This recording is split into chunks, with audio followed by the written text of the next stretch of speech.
What is up, everyone, and welcome to the Random Encounter Podcast, episode 125. I'm your host, James, and I'm joined by the great ace attorney, Mr. Ash Destroyum. Yo, what up, guys? And today we got, Brian and Fan should be joining us later on. They are tied up, but they will definitely be joining us today. But we got quite a bit to talk about. We're going to talk about a lot about the Nintendo Switch 2, as of course we did do the live streaming that was revealed earlier this week on Wednesday. But after the reveal, which we did talk a little bit about it after the reveal, a lot of information has been coming out, including today. There was one other set of information that came out, which is very, very sad news, but that's something we will talk about a little bit later on today. But before we get started, as always, don't forget to hit that like and subscribe button. Follow over on Twitch as well. And Are we oh, live? we Yeah, are we're live. live, yes. And what we're going to start off with today is talking about Final Fantasy 9. Final Fantasy 9's anniversary is happening right now, and it's a special game. It's a game that honestly is probably one of my favorite Final Fantasies for many reasons. I know me and Ash were talking about it before we started the podcast, and we were going ahead and just, he was telling me about how he's never played it, but it was a game that I played, and I remember when I played it first, I was at a friend's house, and he was going ahead and, he was like, "Oh man, you gotta really try out this game. This game's amazing." At the time, the only other Final Fantasy I played was 7. So I was like, "Okay, let me give this a try." And playing through it, I was like, "Wow, this is dumb. Why? I don't want to play as a kid. Like these are little kids, because of the art style, it made everybody look kind of not chibi, but kind of." And I just wasn't a fan of that at first. But I went ahead and decided to go ahead and give it a try. My youngest brother's godfather went and gave it to my younger brother. So not my youngest brother, but my younger brother for his birthday gift. So he got it in. And I was like, "Oh man, like I want to play Final Fantasy 9. You don't even like Final Fantasy." But me and him took turns playing it, and man, I fell in love. I was completely wrong about it. Gave it a try, fell in love with it. I can't tell you how many hours I did of doing Tetra Master, which was the equivalent to what was the Final Fantasy 8 card game? I forgot. Um Oh crap! I know what game you're talking about, but I forgot. yeah, but it's the equivalent to whatever the card game in Final Fantasy 8 was. Yeah. I can't believe I completely forgot what the name of that is. But yeah, I went ahead and played that a lot, and I liked it. Different rules than the one in Final Fantasy 8, but nonetheless was fun.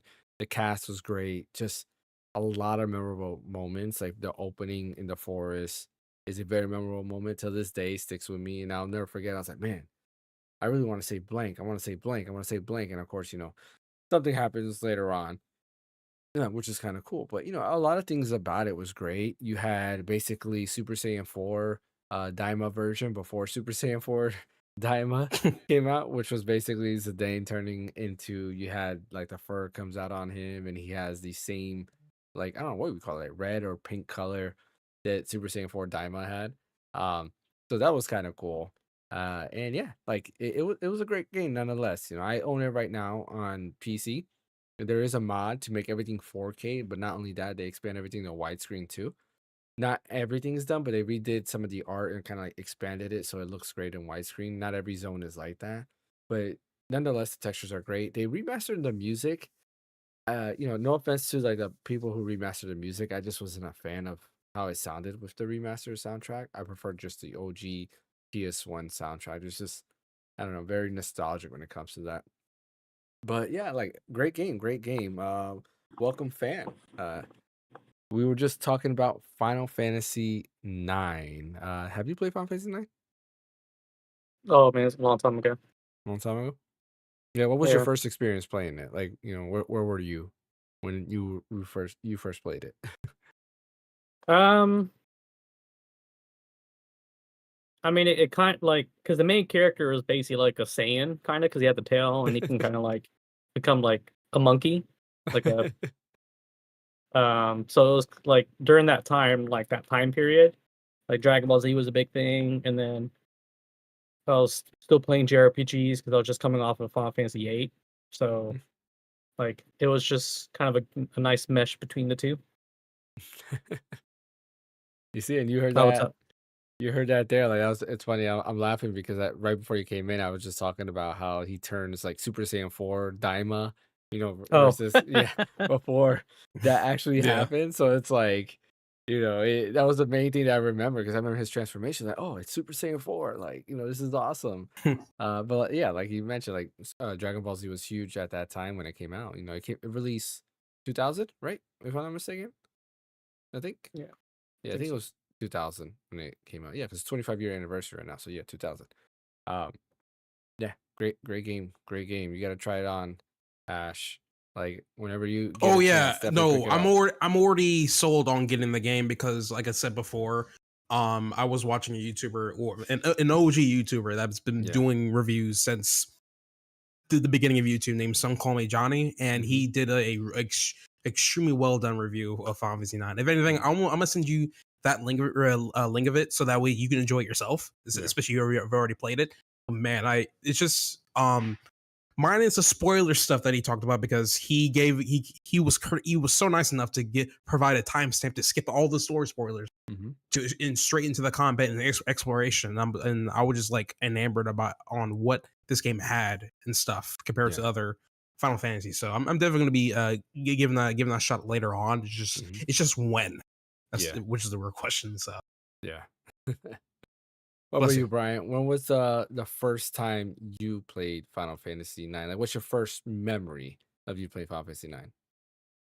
First of all, I can't believe you couldn't remember the name Triple Triad. That just blows Oh, it my was mind. I Triple was Triad. screaming. Oh man. Yeah, I had to step away from the mic for a moment to get my setup all set up because I was a Yeah. little late coming to the podcast today, Because and I I liked, went I don't know, upstairs for a minute. I like Tetramaster a little bit better. Like it was a I like little bit different. Tetramaster's too complicated for me. Yeah, and I think the other reason why I remember like Tetramaster stuck with me is in Final Fantasy 11, right? So like they Square Enix had this whole online portal because I was a huge Final Fantasy 11 like they're like Play online portal. yeah. So they had to play online portal and then you could play Final Fantasy 11 or Tetramaster. And a lot of times when they were doing maintenance on Final Fantasy 11, I would just play Tetramaster there, which was kind of cool. But yeah, go ahead. Um, yeah, you're right. By the way, it did come out in 2000. It was a late PS1 game. Hmm. Like it came out the same year as the PS2 actually, because the PS2 came out in America in 2000 in October of 2000, and so it probably was right around there. Hmm. But I remember getting at launch. I want to say I read a review in EGM that gave it like gold, like because I don't know if anybody here ever read EGM, but they had like Hmm. silver, gold, and platinum rewards, and Final Fantasy 9 got a gold, and they were just kind of talking about how it harkened back to Final Fantasies of old. Hmm. Like your sixes and your fives and stuff, as opposed to kind of the dystopic hellscape that 7 and 8 were.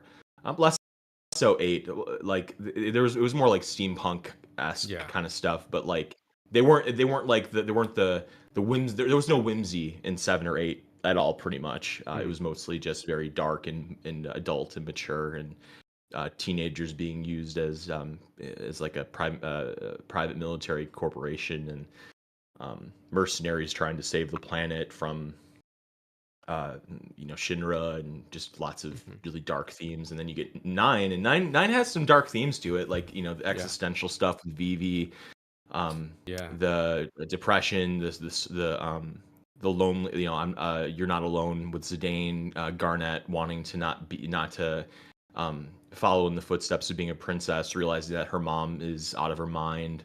Hmm. Steiner having like inferiority complex. Freya has her own tragedy with her backstory. Hmm. Um, so just all of these stories they do have like some adult themes, and they're definitely very impactful. But Yeah. it's all wrapped with this wrapper of just like beautiful, whimsical music, and Hmm. the locations are amazing, like Alexandria Castle and Hmm. Limblom. And when you get I love Lindblom. Queena, when you The get music there. Queena, oh, yeah, oh yeah, oh my god, the music is so great. It might be like that, and 16 might be my favorite. Excuse me, my favorite soundtracks for Final Fantasy. Hmm. You have Queena, and she's really funny. She. I'm not sure what the what Oh, Queena is, but Queena. Yeah. um, yeah, I think it's a she. Yeah. Um, And then you have Vivi, and in Vivi, there's some real dark existential stuff with Vivi, and that character design is iconic. It's as iconic as any other Final Fantasy character is. Like I would say he might be like the most iconic Final Fantasy character from a looks perspective alone. Yeah. Definitely in the top 3, like easily. And he's a very likable character. Zidane's a likable character, unlike Squall and Cloud. Like Zidane's actually kind of funny. Like he's kind of a hot shot, and he's kind of funny. Different type of And it was just protagonist. kind of because Squall and Cloud are kind of alike in that they're kind of like moody, like serious people, and Zidane's just like flirting with Garnet and talking about all the girls he gets and stuff, and that was just kind of refreshing after Cloud and Squall. But yeah, it's a really, really, really special game, and if you're a Final Fantasy fan and you haven't played Final Fantasy 9 yet, like what do you like? You got to like it's probably my second or third favorite. Can't recommend it enough. Yeah.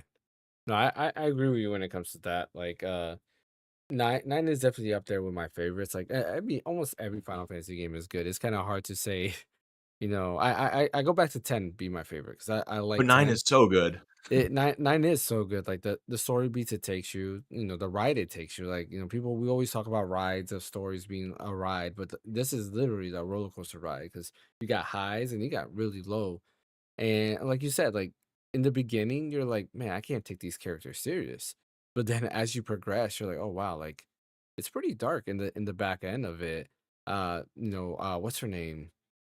The other summoner girl, what's her name? I forgot her name. Oh, Like is that like she Aiko has or blue something like hair. that? Let me Yeah, look it's it like up. EIKO, I think it is. EIZ Yeah. something. Oh yeah, yeah. Um, her. I don't remember Eco. Eco. EIKO. Yeah. Eco.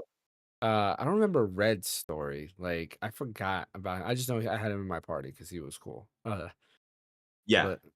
But I forgot what his story. But yeah, there's a lot of like crazy things that went on in that game. And His name just the is summons Amarant. too. Or that was what it is. Okay, maybe I named him Red. Or does he Yeah. Well, he appear? has like red hair and stuff. Yeah, I probably named him Red, and that's what I remember him as. Um, but yeah, like overall, it was great. The way you get a lot of the summons too, and how they appear as part of the story, and then the cutscenes is also really cool. Like I really enjoy how they did that. And the final boss was different from 7 and 8 at the time, because at that time 7 and 8 were the only Final Fantasies I played. So it was a little bit different, a little bit unexpected. Versus 7, you're like, all right, Sephiroth is the main villain. 8, eh, like how can I put it? It was expected, like who was the main villain, even though like you didn't really physically see her until like later on. But it was kind of expected. Where this is just like you don't know who the final boss is. You think you know who the final boss is, and then there's a boss right after that boss. You're like, oh, okay, this is the final boss. I guess the closest you got to Who that was would like you Final Fantasy say? 5. Let me ask you a question. Who would you say like the iconic Final Fantasy bosses? Kefka, easily. Sephiroth. Yeah. And that's kind of it. Like, I don't think Sin is particularly compelling. Like, Jet, Sin, Yeah. whatever. In 12, I didn't beat 12, so I don't know if 12 is an Oh. iconic boss. As much as I love 13, 13 doesn't have an iconic boss. Like, I'll just be totally honest. 15, not really. That guy, Arden or whatever, not really. And then 16, what's his name? Ultima. Yeah. Yeah, kinda, I guess, but I would say Kefka and Sephiroth easily iconic, Yeah. super important villains. I haven't played, 1, 2, 3, 4, or 5, so I don't know if you can tell me if those have One, iconic yeah, one is Chaos. So Yeah. Okay. yeah. Yeah. So one is technically iconic, but not really. I mean, Golbez is more iconic than or not Golbez. I'm sorry, that's Golbez is from 4. Garland. Garland's more iconic than Chaos technically, Who's in my Garland opinion. from? Final Fantasy 1. Garland, yeah, Fantasy Oh, Final 1, Fantasy okay. 1, Yeah. yeah. He's the guy with the knight. Like, if you ever played Dissidia, he's always the main guy who's fighting like the Warrior of Light. Yeah. Gotcha. 2's final boss is the Emperor. Not really iconic, I would say. 3's final boss is the Cloud of Darkness. Again, not really iconic. Not iconic, no. 4 is it was 4 X Def, right? Or is that 5? You Yeah, remember? I I like your think shirt, forgot Fan, by to. the way. Very thanks. I mean, we're thematically talking about Final appropriate. Fantasy, so it kind of like yeah. just works out. I think 4 is X Def, but I might mix that up with 5. Yeah, because I think 4 is X Def and 5 is Zodiark. Am I mixing that up? It's one of the two between the two. I don't remember which is which. But it's it might be or X Def might be in 5 actually too. I don't know. It's one of those guys. I forgot. But like again, 4 really the main iconic bad guy is shoot, what is his name? Oh, Golbez. I was just saying. Golbez, which is not really the main bad guy. So yeah, Sephiroth for sure. But I think Sephiroth is iconic because he's the main villain from the beginning to the end. Kafka's the same thing, the main Yes, villain from beginning to end. that's It's true. like That's true. that's why where most of the other Final Fantasies, you don't know who the villain is until the end. Minus 2, because the Emperor's the bad guy. So like in the beginning, it sets it up. The Emperor's raging this war. You're basically like orphans running away, and you're going ahead and fight back. 9 it switches, kind of. Yeah, nine goes back almost to the original, except that the main bad guy who you think it is not really the main bad guy. Like the final boss Right. is somebody different. So it switches a little bit. 10 is kind of like falls in the same boat too. Like you think like Seymour is the main bad guy when it's not. Right. Because you fight him multiple times, but then it switches up towards the end. Or you think Sin is the main bad guy, and then you find out what it really is. So Right. a lot of that, a lot of mixed up. And I think 12. 12's main villain is the brother. I forgot his name. Starts with a V. Vane, I think his name is. Yeah, he was kind of underwhelming, I would say, as a final boss. I remember when I beat him, I was like, oh, that's it. Like Hmm. nothing, no transformation, no like, mega like boss style thing. It was underwhelming. I would agree with you. Arden is okay, but he's Yeah. not Not like, iconic, though. yeah. I think he could have been written better for sure. The voice actor's cool though. I thought he did a really good job. Yeah, I agree with that. Good performance. In what was it? 16 is 14, Ultima. 16 is Ultima. I feel like we're missing a game. Oh yeah, 13. Who is 13's final boss? Man, Ultimate was not a good final boss for 15. I thought he was okay. It wasn't Yeah. iconic, certainly, but he was fine. Before, I, what'd I, you I say? thought it was a cop out. 13. 13?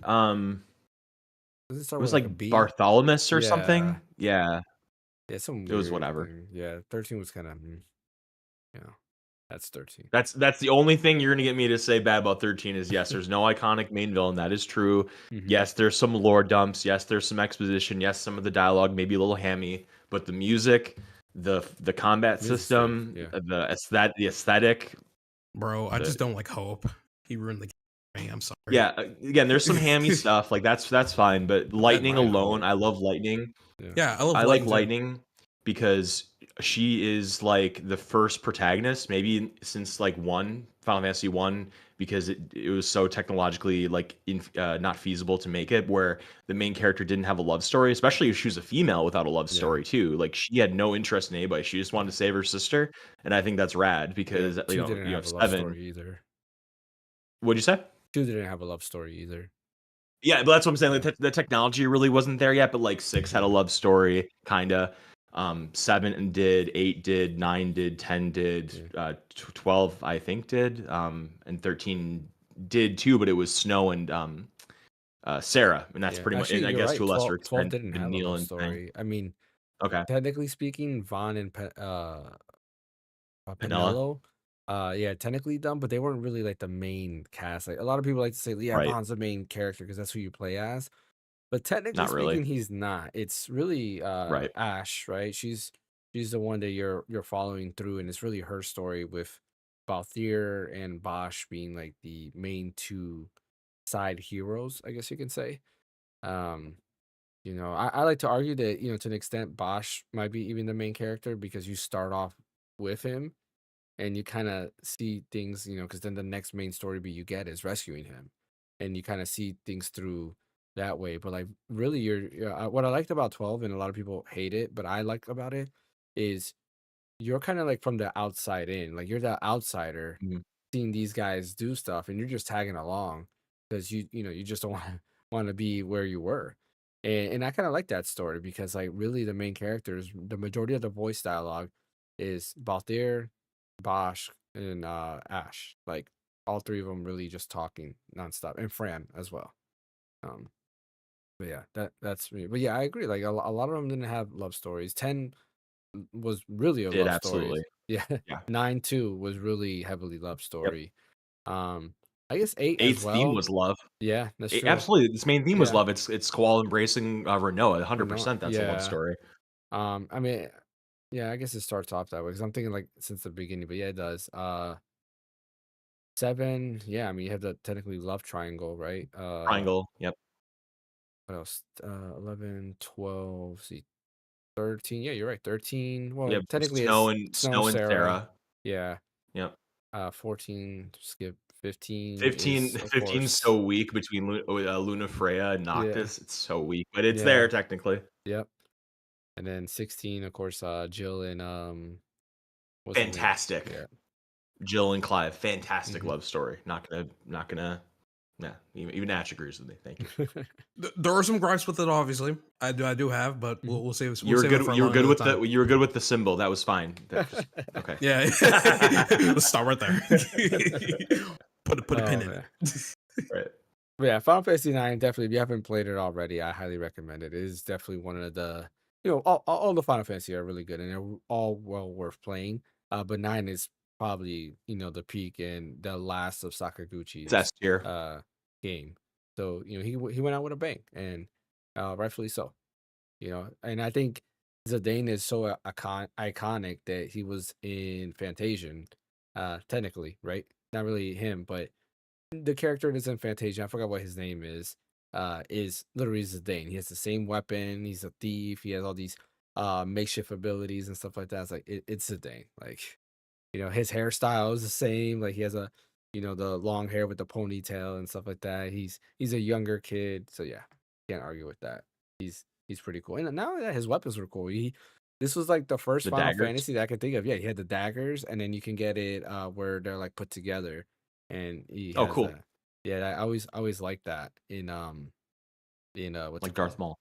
Yeah, like kind of like Dark Maul. It was always cool. I always liked Kind of. that. All right, let's go ahead and talk about the Nintendo Switch 2 and everything around that. Um, So very much has happened interesting. since our stream, by the way. Yeah, exactly. That's what I want to Like talk about. a lot So of new news. we're gonna start with the bad news that got announced today. Pre-orders originally were gonna start Wednesday, April 9th, right? I believe it is. Whatever next Wednesday Yep. was gonna be. And now, as of right now, they're on hold for the US markets only because tariffs. We know the tariffs started yesterday. And since there's like a little bit of uncertainty when it comes to there, they put it on hold to see if they have to adjust or if something might come out of it. I'm hoping something changes and we can kind of, work things out and see. But it's weird. Like I was talking with Fan about this earlier, where a lot of companies figured like China was gonna get a lot of tariffs because of this. I don't want to get political here, but like other companies figured like China was gonna get the tariffs, so they switched to Vietnam as the assembler, and then next thing you know, you look at the tariff list, and Vietnam is what's getting Vietnam's getting hit tariffed. the most. Yeah, or not the most, but it's up there pretty high, It's which like is number 3 affecting on the the list. Nintendo Switch. Yeah, because Nintendo switched from assembling in China to now moving it to Vietnam, and that's really what's hurting that part. So be interesting to see like what happens from there. As of right now, Nintendo did announce that June 5th is still the scheduled release date as of now for the US. So hopefully they don't delay it here. But pre-orders will not start next week for the US. So as of right now, right? That can change tomorrow because things have been coming out little by little. So we'll definitely continue discussing that and see where it goes when it comes to that stuff. So not lots, but like really bad news there. But Yeah, I'm just hoping they set Mhm. some aside. Like if the Yeah, pre-orders isn't going to start on the 9th, I just hope they allocate stock aside for the US yeah, when they do start pre-orders. that's true. Because if they don't, then like we're screwed. We're not going to be able to get our Yeah. hands on any day one. So I do Well, like I do have like a follow up thing to that.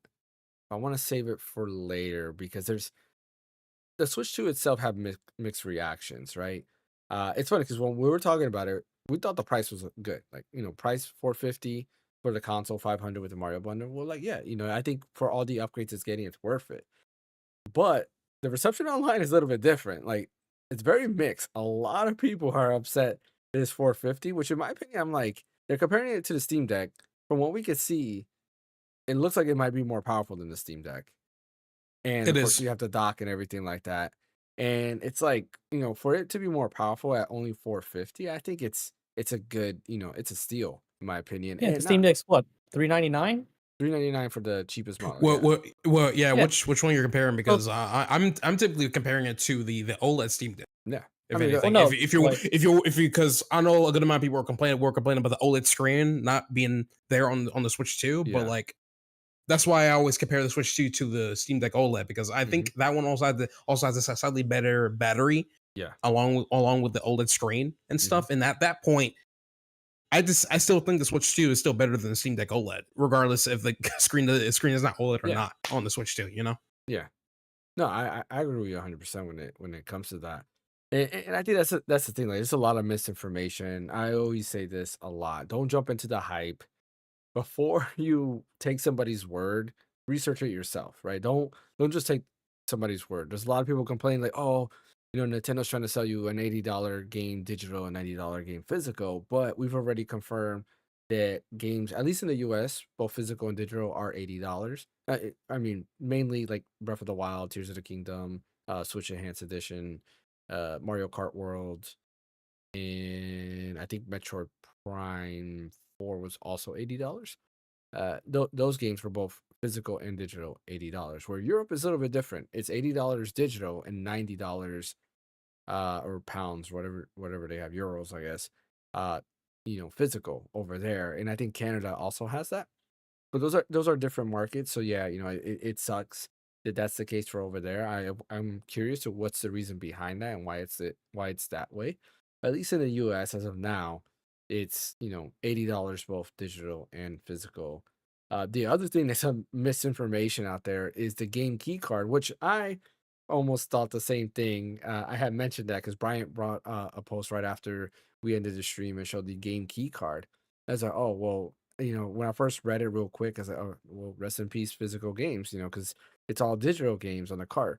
But only certain games are using the game key card rather than you have that paper where you would just download the game digitally. You have now the game key card, which is the actual key to playing the game, and that allows you to go ahead and play that game. Which, in my opinion, if it works the way I think it works, I think that's actually a better idea. Because, for example, let's say I buy what's a game that's only digital? Is Marvel vs. Capcom was not physical, right? Like it was a No, it card had a inside? physical. It did? Okay. No, or I don't know if it had a cart, but there was a physical release from Marvel vs. Capcom. Yeah. Yeah. What about I think there was Scott a cart. Pilgrim? Scott Pilgrim was a digital code only? Probably. They had a limited run physical, but that was like a limited time thing. It wasn't like really permanent, if that makes sense. So I still count it as only count it as digital only. So you can go with that. So we'll use that as an Let's just say. example. Yeah, and with that, fam, we're hearing like background noise from you. Oh shoot. Yeah. So yeah, when it comes to that, like I think it's a good example because like let's say Scott Pilgrim, we'll use that as an example. I buy like a physical game, but it's a digital game. If I want to let somebody borrow it, even though it's digital, I can give them that game key card, and they can go ahead and play it without me like it being stuck to my account. And honestly, in my opinion, I think it's good. In my opinion, I don't know how everybody else feels about it, but I think that's a cool alternative to just a code that gets added to your account and then you're kind of done, right? I have kids in the house, so like if I buy a game and it just happens to be only digital, so when you put in the game key card, it has to download it. I like to be able to go ahead and like here, you want to play Yoshi's Woolly World or something like that, you can go ahead and play that on your Switch. What do you guys think about that? The game key cart. I'd like to go isn't that back to the kinda like- price. Are we going to talk about that? Say it again. I said, are we going to talk more about the price too? Yeah, we will talk Yeah, of about course. the price, but I want to discuss the cart real quick. First, the key card. Okay. Yeah. So I'm a digital guy. Mhm. I've been a digital guy for probably almost 10 years. Like I haven't bought anything physical, period. Mhm. the key card, like I think you're kind of more on the money where eventually a physical is just going to go away. It just is. It's just the way of the world, and I don't understand really the half measure of like, okay, you're buying something that it has to connect to the internet and you have to download something from a server anyway. So like, why go through the trouble of getting something shipped to you, go to a store or whatever, when you're going to have to get you're going to have to get it downloaded from a server somewhere. So why go through the extra step of having like an actual key card? Like having an actual game, like I kind of understand that because then it doesn't rely on a server, Yeah. but like this key card, why even kind of go halfway, like just go all into digital? But I mean, if I think it's so you you and could other share it. digital, I beg your pardon. It's so you could like give it to someone else. Well, that's what Nintendo's doing with the Virtual the key game, virtual card thing, whatever. right? Yeah, So but you could physically like sell that key card to them. That's true. You can't Like sell I your could sell the digital key card. game. You but can't can sell s- your digital game. Yeah. but I think most physical players now, it's not a matter of being able to share games. I think more so it's a preservation thing. I would say that's Yeah. probably at least like 75% of people that buy physical, it's a preservation thing rather than a sharing thing, generally Mhm. speaking. So like you're right, like you're right, you can give it or sell it to somebody, that's true, but I just don't think that in 2025 that's the main argument that physical buyers are using to buy physical. Yeah. No, but I think that's like their compromise. Yeah. Like that's like Nintendo's compromise. Like we're not forcing you to go digital 100%. Like you still get some not yet. physical thing, but you know, and like someone made an argument about like PS5s and Xboxes and stuff like that. The discs that you install are essentially almost like a key card. Yes, it has data on it. Yes, you're installing it into the console, and you have to have the disc in the drive to play the game. You know, so it almost acts kind of like a key card in a way Mhm. because you still have to download and install. Yeah. Yeah, and that's true. Like we're at that point where unfortunately I fear the next consoles will all be digital, right? And granted, like a lot of us play PC games. We have ROG Ally X, Steam Deck, all that stuff, and all that's digital. So it's kind of hard for us to complain. But I do think that what we like about our consoles is the physical like medium for. Or minus you, Brian. Like you use digital. But like me, I like collecting physical games. Like I have. Oh, they're packed up in a box somewhere back there. But I have like a bunch of Switch games. Like I forgot how many I counted. I think it's like over 50 games physically that I have, and that's not including all the digital ones I have. I have a bunch of Switch games that I have physically because I like the box art. I just kind of like how some of the Switch games have reversible covers, so you can see like different art and stuff like that. I always thought it was nice. Now, granted, physical games can be cumbersome because it's like you want to play a different game, you have to take out the card, put a new card in, you have to carry it around with you. You risk losing it, all that other stuff. But I do like the key card thing and the virtual card thing because it is kind of like a good compromise to where we're heading at in an all digital future. One thing that I didn't like about being digital is like it's kind of hard to really share games the way I would do a physical game. But Nintendo, I think, is kind of stepped ahead and it's like, here, this is how you can share games. You can let somebody borrow it digitally, and they have it for 14 days. And they thought ahead of like, what if this person never returns my game and I let them borrow it? Well, guess what? After 14 days, it goes back to you, which is kind of cool. So Final Fantasy 8 that I lent a long time ago and I never got back, that wouldn't have happened if a virtual cart was available. But that is a nice measure there. Um, let's step back to pricing. So Nintendo Switch gets announced. Uh, or rather, we had the direct. No pricing was in the direct at all. We had to wait till after to find out the pricing and go on Nintendo's website where we saw Nintendo Switch 2 was $450, and then there is a bundle with Mario Kart World for $500. People were not happy about it. I think we all came to the conclusion that I think it's a great price, right? As of right now, 450 and 500. It's possible that that could change in a couple weeks to it being $600 or something ridiculous. But as of right now, $450 and $500, I thought was a great price. What do you guys think? Um, I want to say the discourse that has been Mhm. surrounding the Nintendo Switch 2 from a price perspective Yeah. and the games has been making me pull my hair out. You're right. We all kind of came to a consensus that the price point of the console itself was pretty decent. Like, if you want to be splitting hairs, I guess some people could say that it's a smidge too high, but like, at what point? I mean, like you were talking about before, and Ash was saying before, if we're going to compare it to its closest relative, which I guess would be the Steam Deck, they're right in the same ballpark. It's not like the Switch to it yet is like $1,000 and the Steam Deck is like 400, 350. Like they're very apples to apples in that way. But the amount of whining, belly aching, crying, throwing temper tantrums on Nintendo's stream, demanding them to lower their Drop the prices price. makes me makes me embarrassed as somebody that's into gaming, that these Yeah. people are acting like such petulant children. Mhm. Because here's the problem. Here's why there's a problem with this thinking. Gaming is cheaper now than it's ever been in our lifetime. Period. Full stop. End of story. When we were kids, all of us, you wouldn't really be able to go into a store and get $30 games, $20 games. Like they'd be $20 or $30, but $20 or $30 in 97 is not $20 or $30 in 2025. Yeah. You look at I mean, let's not even go back to the 90s. Like let's talk about when the price changed, when games went from being $40 and $50 to $60, and that of course would be 2006 when the Xbox 360 came out. When the Xbox 360 came out, that's when games went from 50 being the premium to 60 being the premium. I remember it very vividly, like Call of Duty 2, King Kong, all that kind of stuff. And if you go into an inflation calculator, you make the year 2006, the dollar amount's $59.99. You want to know how much that is in 2025 dollars? $94.95. That's how much it is for a game that was in 2006 in 2025. So it's more expensive than Mario Kart is. And guess what, guys?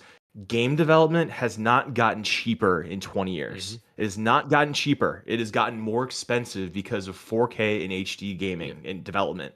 It takes years to make games now because the fidelity has to match the standards.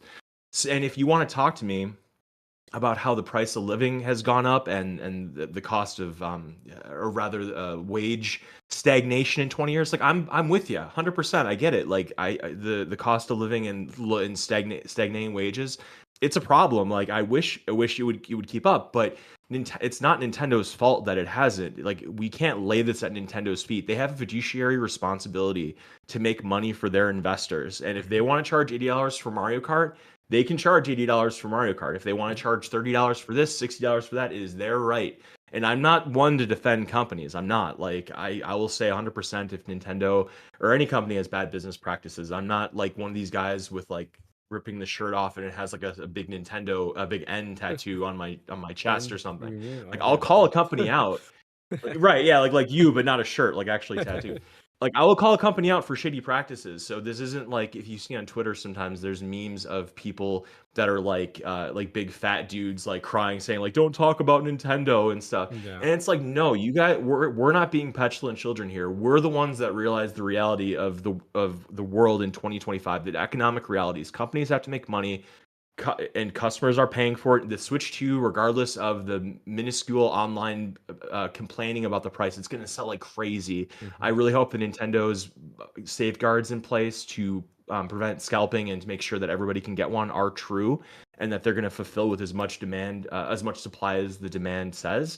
But this discourse, until this thing comes out about the pricing, it makes me nuts because it just lacks such a perspective of history and how the dollar isn't worth what it was 20 years ago, and you just can't compare it. You can't say, well, since 2006 games have been $60, and then in 2020 whatever it was, 2020, like Sony started coming out with and Xbox started coming out with $70 games, and that became the norm, and now Nintendo is saying we're going to do $80 games, and it's like, guys, use an inflation calculator. Like that's just how the value of money goes. And when Grand Theft Auto comes out, wouldn't be surprised it's $100. And you know what? It's gonna sell like crazy. Yeah. They're not gonna care that it's $100. It's gonna be a no doubt 10 out of 10 game.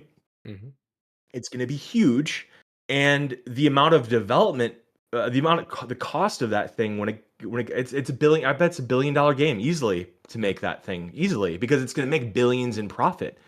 Um, I just wish people would get real and understand how the world works, and it's not going to cater to the fact that you don't have the money to buy it or you don't want to pay. If you don't want to pay, more power to you. Show vote with your wallet or whatever, but don't go out and say that Nintendo is being greedy because they're not. Yeah. Those are all valid points.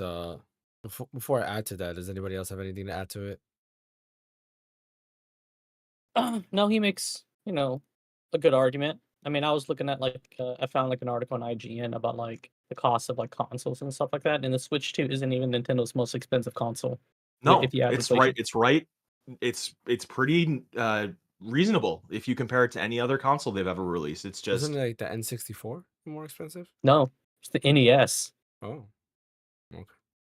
Yeah, the NES was $180 at launch back in 1985, and if you account for inflation, it's over $500 today.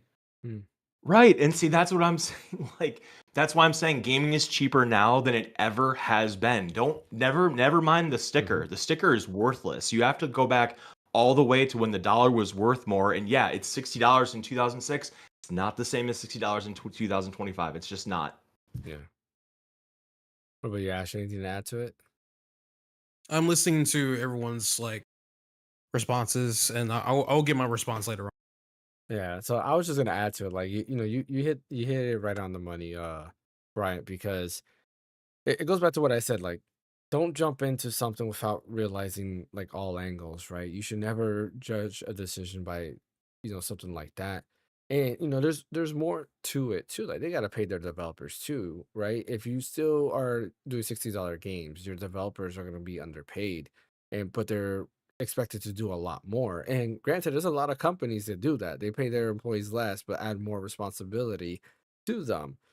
In this case, I see Nintendo hopefully trying to look out for their developers and give raises. I think they gave a raise recently actually to a lot of their developers, if I'm not mistaken, sometime last year because of how good they were doing, which is a good thing. But it is expected for game prices to go up.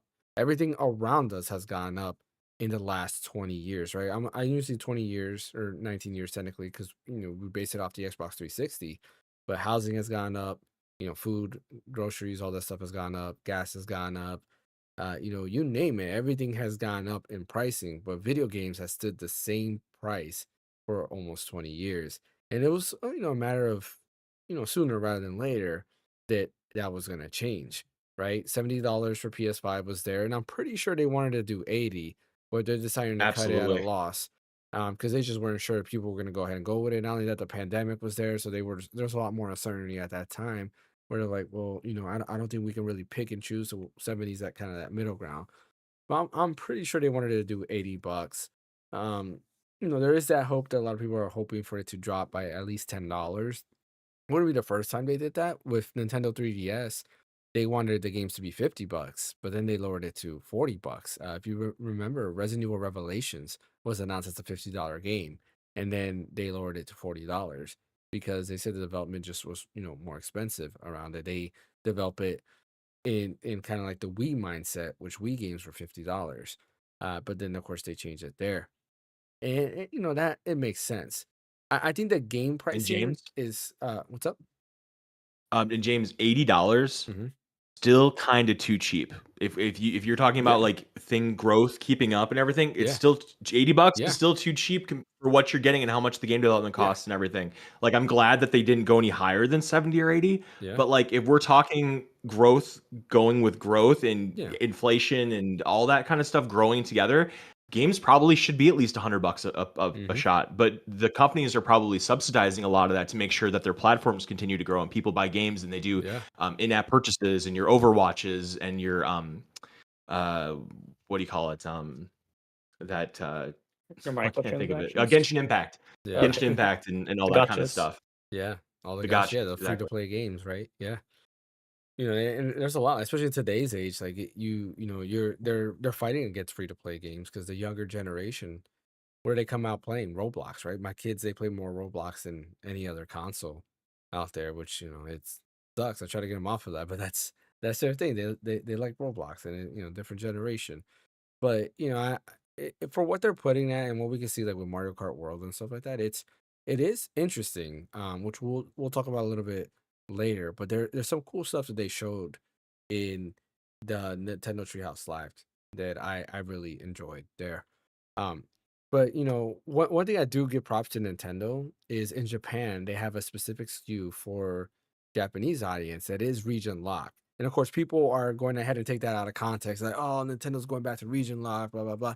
No, the Nintendo Switch is region unlocked, except for that one specific model, because that one specific model is catered to the Japanese audience because the yen is definitely way weaker than it was, when the Switch came out. Like, Japan's yen has tanked so much.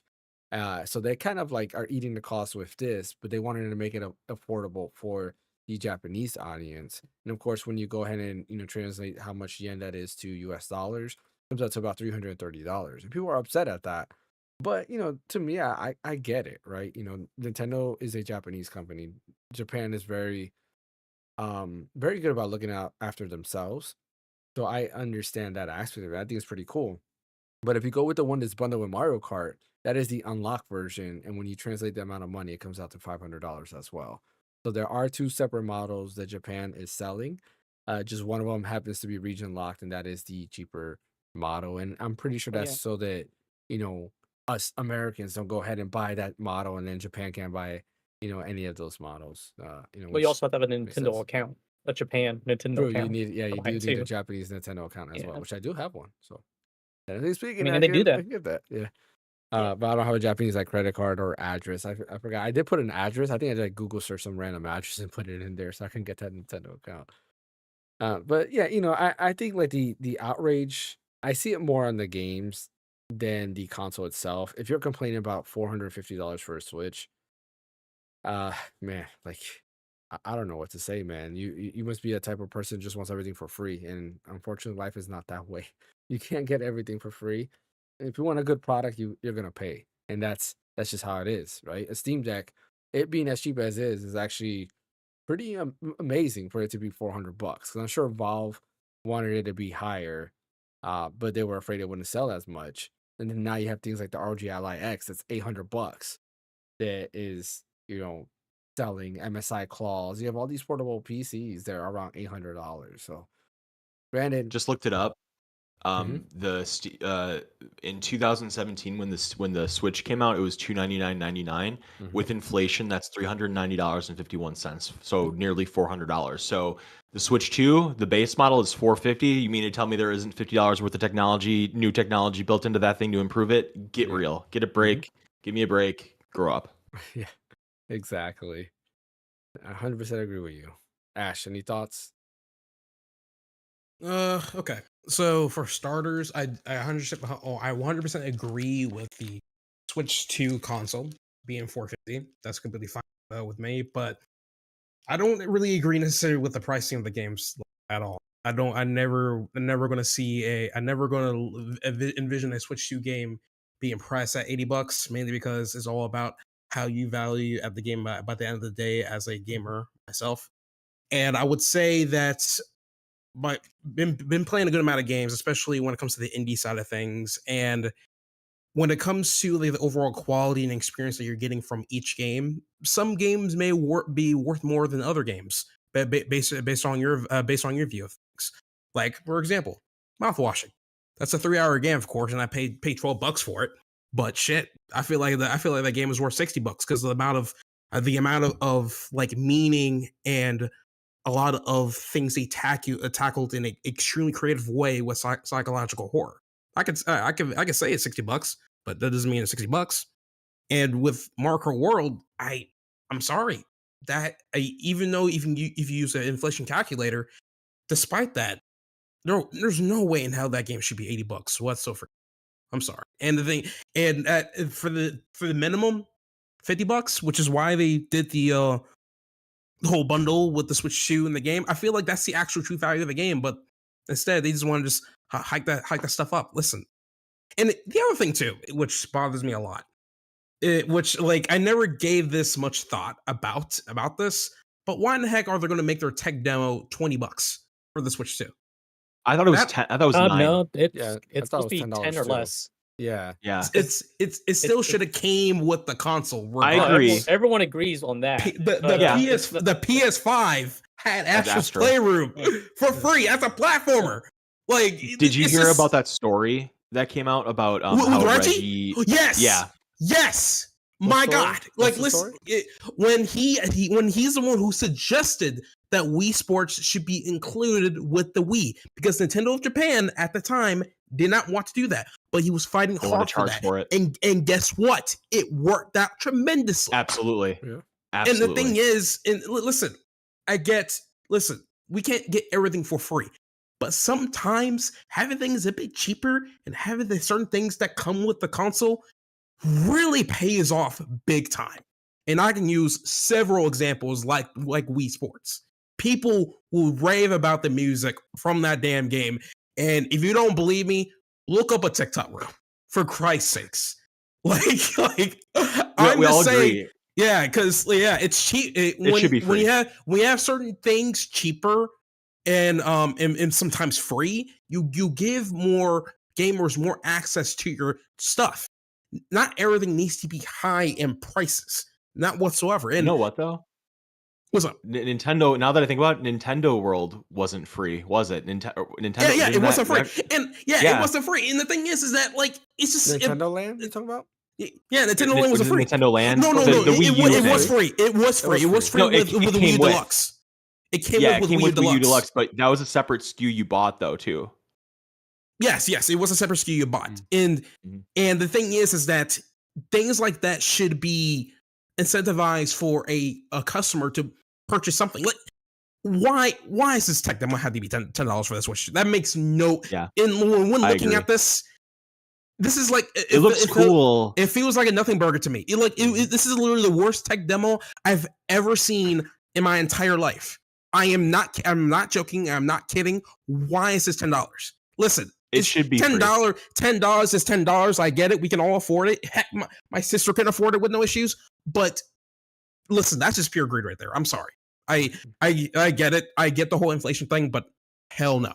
And the other thing too, when regards to upgrades to older Switch titles, here's my stance on that. The thing is, I've never paid for an upgrade patch for any of my games because, for one thing, I never owned a PS5 for one part, and just because Sony did it before, that doesn't make it right. You shouldn't be punishing your consumers purchasing a more powerful console and then turn around and say, "Oh, you have a more powerful console? Well, guess what? Pay additional $10 on already on a performance patch that you already own."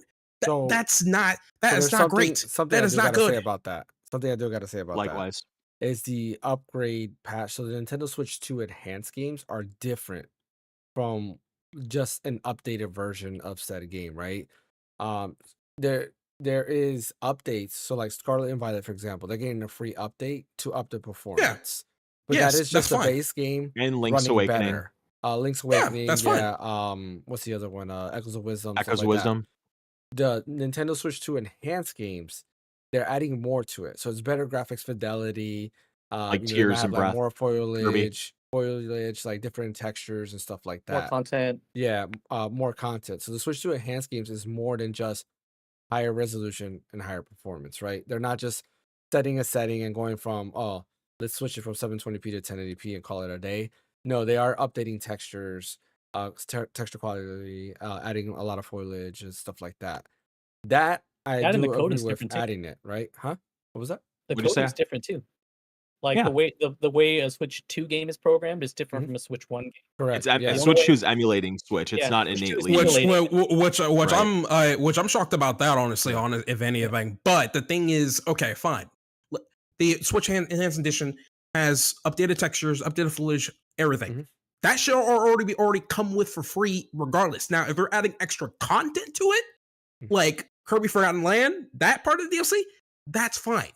You got to pay Slap- someone to do that. Yeah. Yeah, that's that not stuff costs free. money. It's not free. That's like, hey, Ash, that's like me saying, hey, man, for your job, I just say, hey, can you go ahead and do this? But I'm not going to pay you for it. Like, I need you to go ahead and do this, but you're not going to get paid. Like, you're not going to do it, right?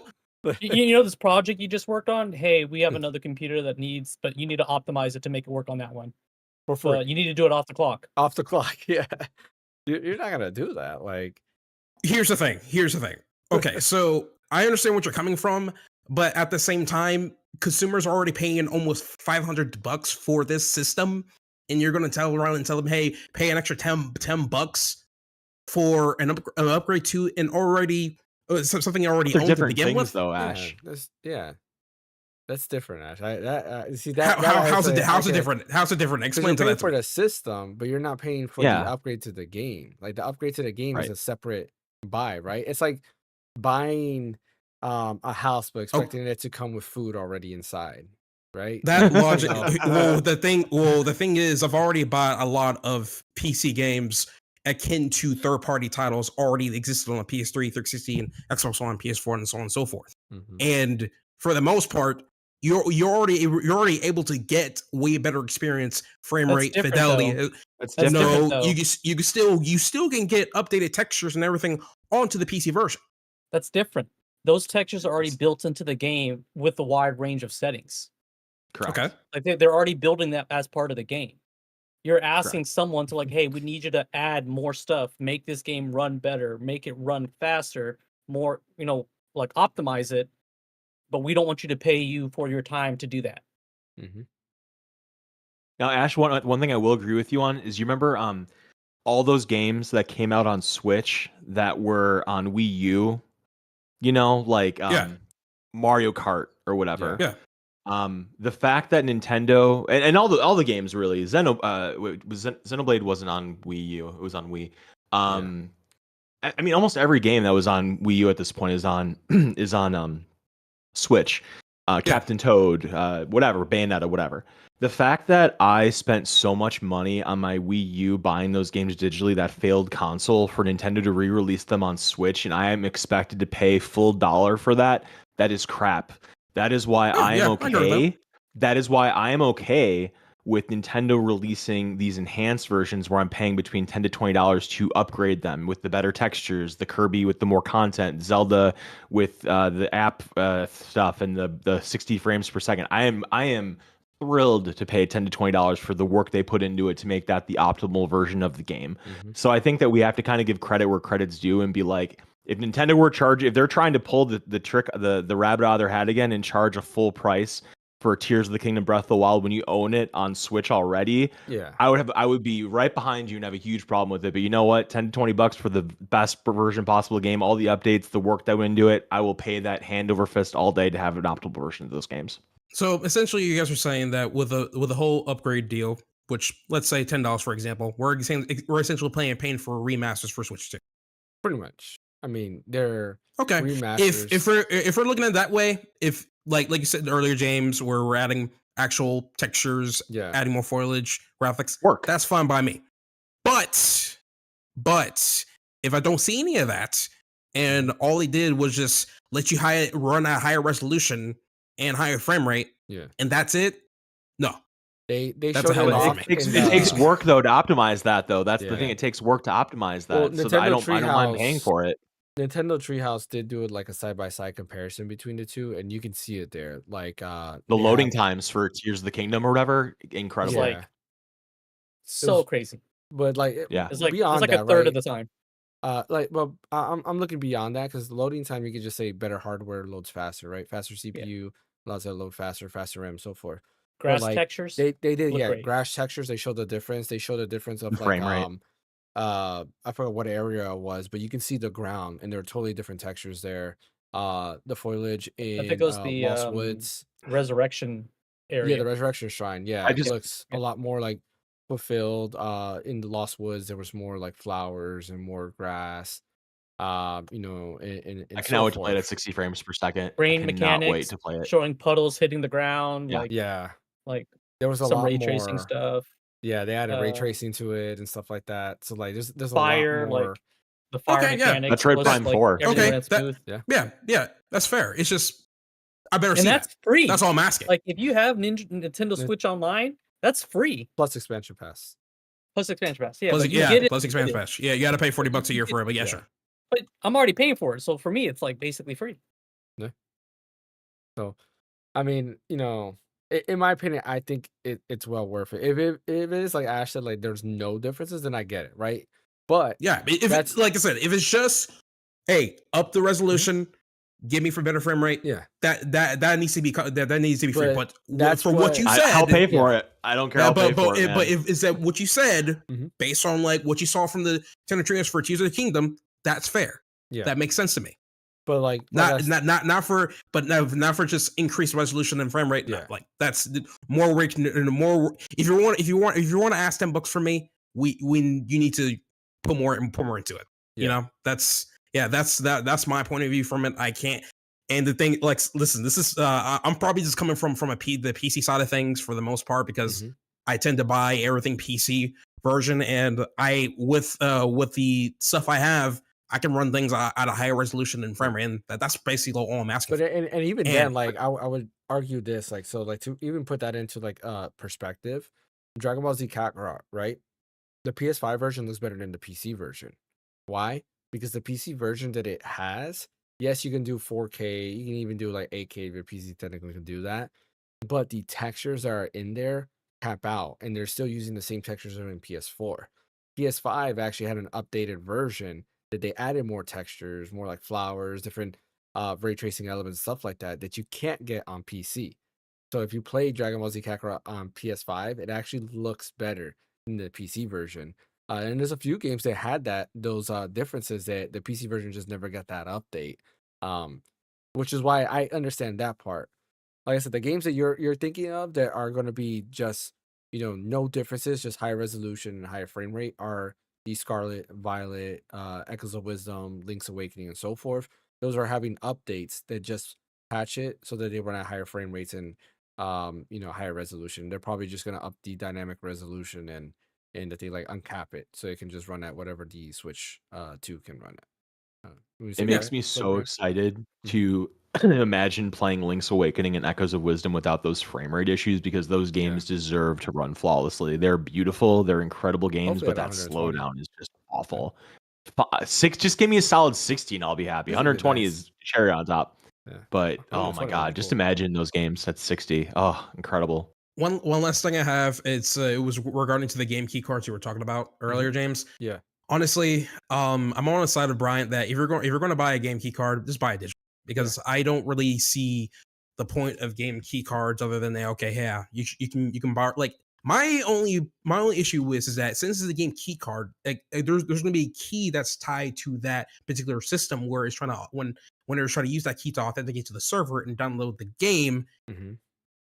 I'm worried that if once that game key card is used on one system, you can't use that on another system. That's my only concern about that. And if they ever talked about that or further explained that within their article, then great. But did they ever confirm that, hey, can you share a game key card with another person or with another machine, another Switch? I don't know if they have confirmed that. That I that don't see Yeah. that in itself is already concerning as is, right?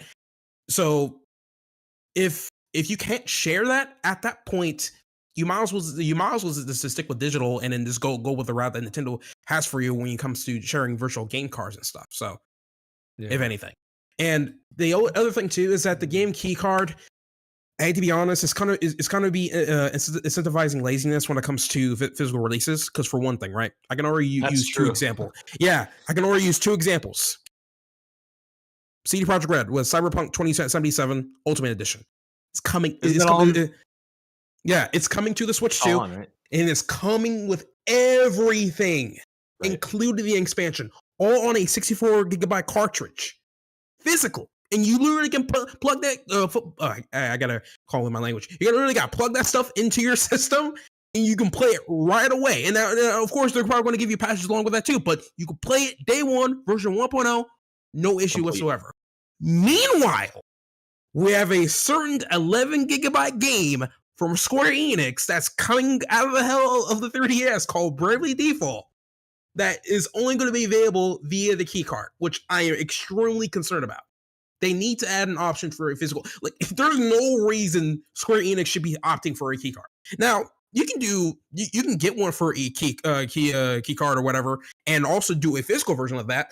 but this kind of harms the preservation of things. I'll be the devil's advocate, for example. Let's say, for example, everyone's good. Nobody doesn't want to hack the Switch 2 because, fun fact, if you wanted to, one of the ways for you to make a copy of your digital game, especially for the Switch, you would need to hack the Switch first, and then from there you will use some other program to essentially back up your copies of either your physical games or digital copies.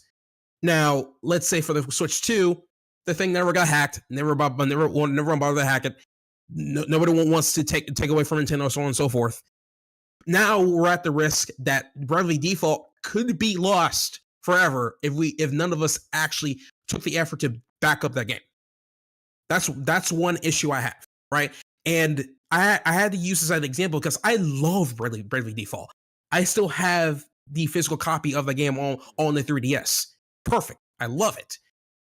Why is that same game going from physical to only digital on a superior hardware? To me, that doesn't make any sense. It's an 11 gigabyte game that needs to be on a cartridge somewhere. Like, it's crazy, right? Now let's go back to Cyberpunk 2077. I'm pretty sure that 64 gigabyte cartridge is not cheap whatsoever. So the fact that with CD Projekt Red is already investing this much to a physical release compared to Square Enix, come on, be better. You can blame that on Square Enix. Yeah. So reading up Which on nothing to do with Nintendo cards. Yeah, which brings back to my original point with key cards is that it's going to incentivize laziness on physical releases. So game key cards, they can be. You can't transfer them. They can't be shared. It can be They shared act just according like to a physical.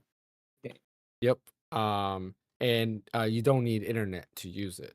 So like for the initial download, yes, and you have to open up the game once on an internet connection. After that, you don't have to do it again. So first time play, it has to be on an internet connection, but after that, you're good to go. So yeah, you could share it, potentially sell it, like we were talking about earlier, and stuff like that, and that's confirmed through like Nintendo's Japanese website. So now now if anything, I'm curious on how the key card can be exploited in a way, right? Because if it's true that you can share it, did they ever show you on how can you share the key card with somebody? Like you just hand them the cartridge and that's it, or the key card, because the key is in the cart itself. So they say it's like a physical game. You cannot play the game without the key card in there. Like the red thing we're talking about, right? Yeah, the key card. The actual game card. All the cartridges the cart has a key, digital key inside it. So it's probably just like a 500 megabyte Nintendo Switch game cart. And they put the key it's like how Xbox did backwards compatibility on Xbox 360, where all the games and stuff were downloaded to the console, but in order to play it, you had to put the disc in there, and that unlocked it. Yeah, it's simple authentication. You essentially have a private key attached to like a game card, and you're authenticating to one of their servers that has the public key. You do a TLS handshake. You trust each other. You get the file. Yeah, I understand that. Yeah. It's just more. Yeah, even play it. Yeah. So is this my worry? Is like, hey, if you can just share this with other people, that's fine and stuff. If that needs to be present inside the system, perfect. That makes sense to me. Yep. Mile is just, again, like I said, this still does, it still threatens preservation in a way because for one thing, right? I'm looking at like 20 years from now, let's say, switch to servers or no more. You got it now. That same game key card you have is no longer valid at that point. And let's say you thought you have the game installed on your system. You put the key card in there. You say, oh, you got to install it. Oh boy, all right, let me connect to this. No longer there, right? That I understand. So that point. Yeah. So with that, that's what I'm worried about, and that's like I said with the whole devil's advocate that I have a type of deal where nobody hacked the Switch 2. Because like I said, if you want to truly back up digital games, you got to hack it and back it up somewhere. Yeah. So, but yeah, that's key card is it's. I mean, that's true for any digital game. That's true for any digital game. Yeah, essentially, if you don't hack it and don't back it up, but yeah. No, I mean like any digital game, whether it's Switch, PS4, PC? PS5, PC, Xbox, any digital game, there's always that possibility it's gone. But Yeah, to be They're fair, gonna remove though, it from the servers. for PC, we there people already find ways to take out the DRM from the PC copies of those. That's Yeah, why I but trust digital copies more on PC than to actual gaming consoles and stuff. And It's- to but, to, the only- to but I go mean, to like, go for let's yeah. say I download a key to buy a game. Yeah. And now I have to go to that manufacturer's website or wherever. Like, it's not available on Steam, but I can get it directly from them. Like, let's just say it's like some little indie website or whatever, like Mhm. Ember Labs, the people that did God, what's that game? That what's it called? describe ones? it. Kenna Bridge of Spirits. Yeah, Bridge of Spirits. Ah. There you go. Okay. Because when that game was released, it wasn't on Steam. Like, you'd have to go to their website to download a code, and then you could get it on like whatever. That's when it was first released. But let's just say I have to do that again. If they're gone, I can't download. Like, I purchased a license or a key, not knowing that server was gone, right? Yeah. So I just wasted my money. That's the same for any digital game. There's always that possibility that I buy this game, and there's a potential that I'm going to lose it and not be able to have it anymore if it's not available for me to download. That's true for any digital content. Yeah. It's one of sorry. I Go just want ahead. to say one other thing before we I know we probably want to move on to another topic at some point, but I really think though that we talk realistically when it comes to how digital games work in 2025, because there was a time when digital gaming was very volatile, and you guys are right. Like I'm talking about like the Xbox 360, PlayStation 3 days, with games like Scott Pilgrim versus the World, Marvel versus Capcom, those games that end up getting pulled where you couldn't buy them anymore because of licensing issues. The landscape of digital purchases is vastly different in 2025 than it was in 2011. Companies are promoting buying things digitally so much more hardcore, where it's the vast majority of people that are buying games, it's digital. And I just really don't think we live in a reality anymore where 20 years from now you're not going to be able to download a game that you bought on your PlayStation 4. I think that every system from now on is going to be iterative. It's going to be the PlayStation 5 is going to be compatible with PlayStation 4, PlayStation 6, PlayStation 5. Like, I just don't see them making people buying these digital games, like telling people spend thousands upon thousands of dollars on these libraries just for them to pull the rug out and say, nope, you're not downloading these anymore. Now, I agree with you that when it comes to, what'd you say? I can see it happen. But like, even like Wii U, PlayStation 3, Xbox 360, you can still re-download stuff. And those systems are. What are you talking about? No, you still can. You can still re-download. You still can. Stuff. You can still re-download stuff. Yeah. Yeah, Not it on sucks. Wii Like U. the systems suck. What'd you say? Not on Wii Wii U. U. Yeah, You can re-download on Wii U. I just did. I just did 2 months ago. You can. Oh, never mind. You can. Yeah. You can't buy anything new on Wii U, but you can re-download your purchases on Wii U. Absolutely, It should stay that way. But at the same time, there's cost to hosting that server. That's right. That's the other problem. Games on Sega. What was it? The Sega.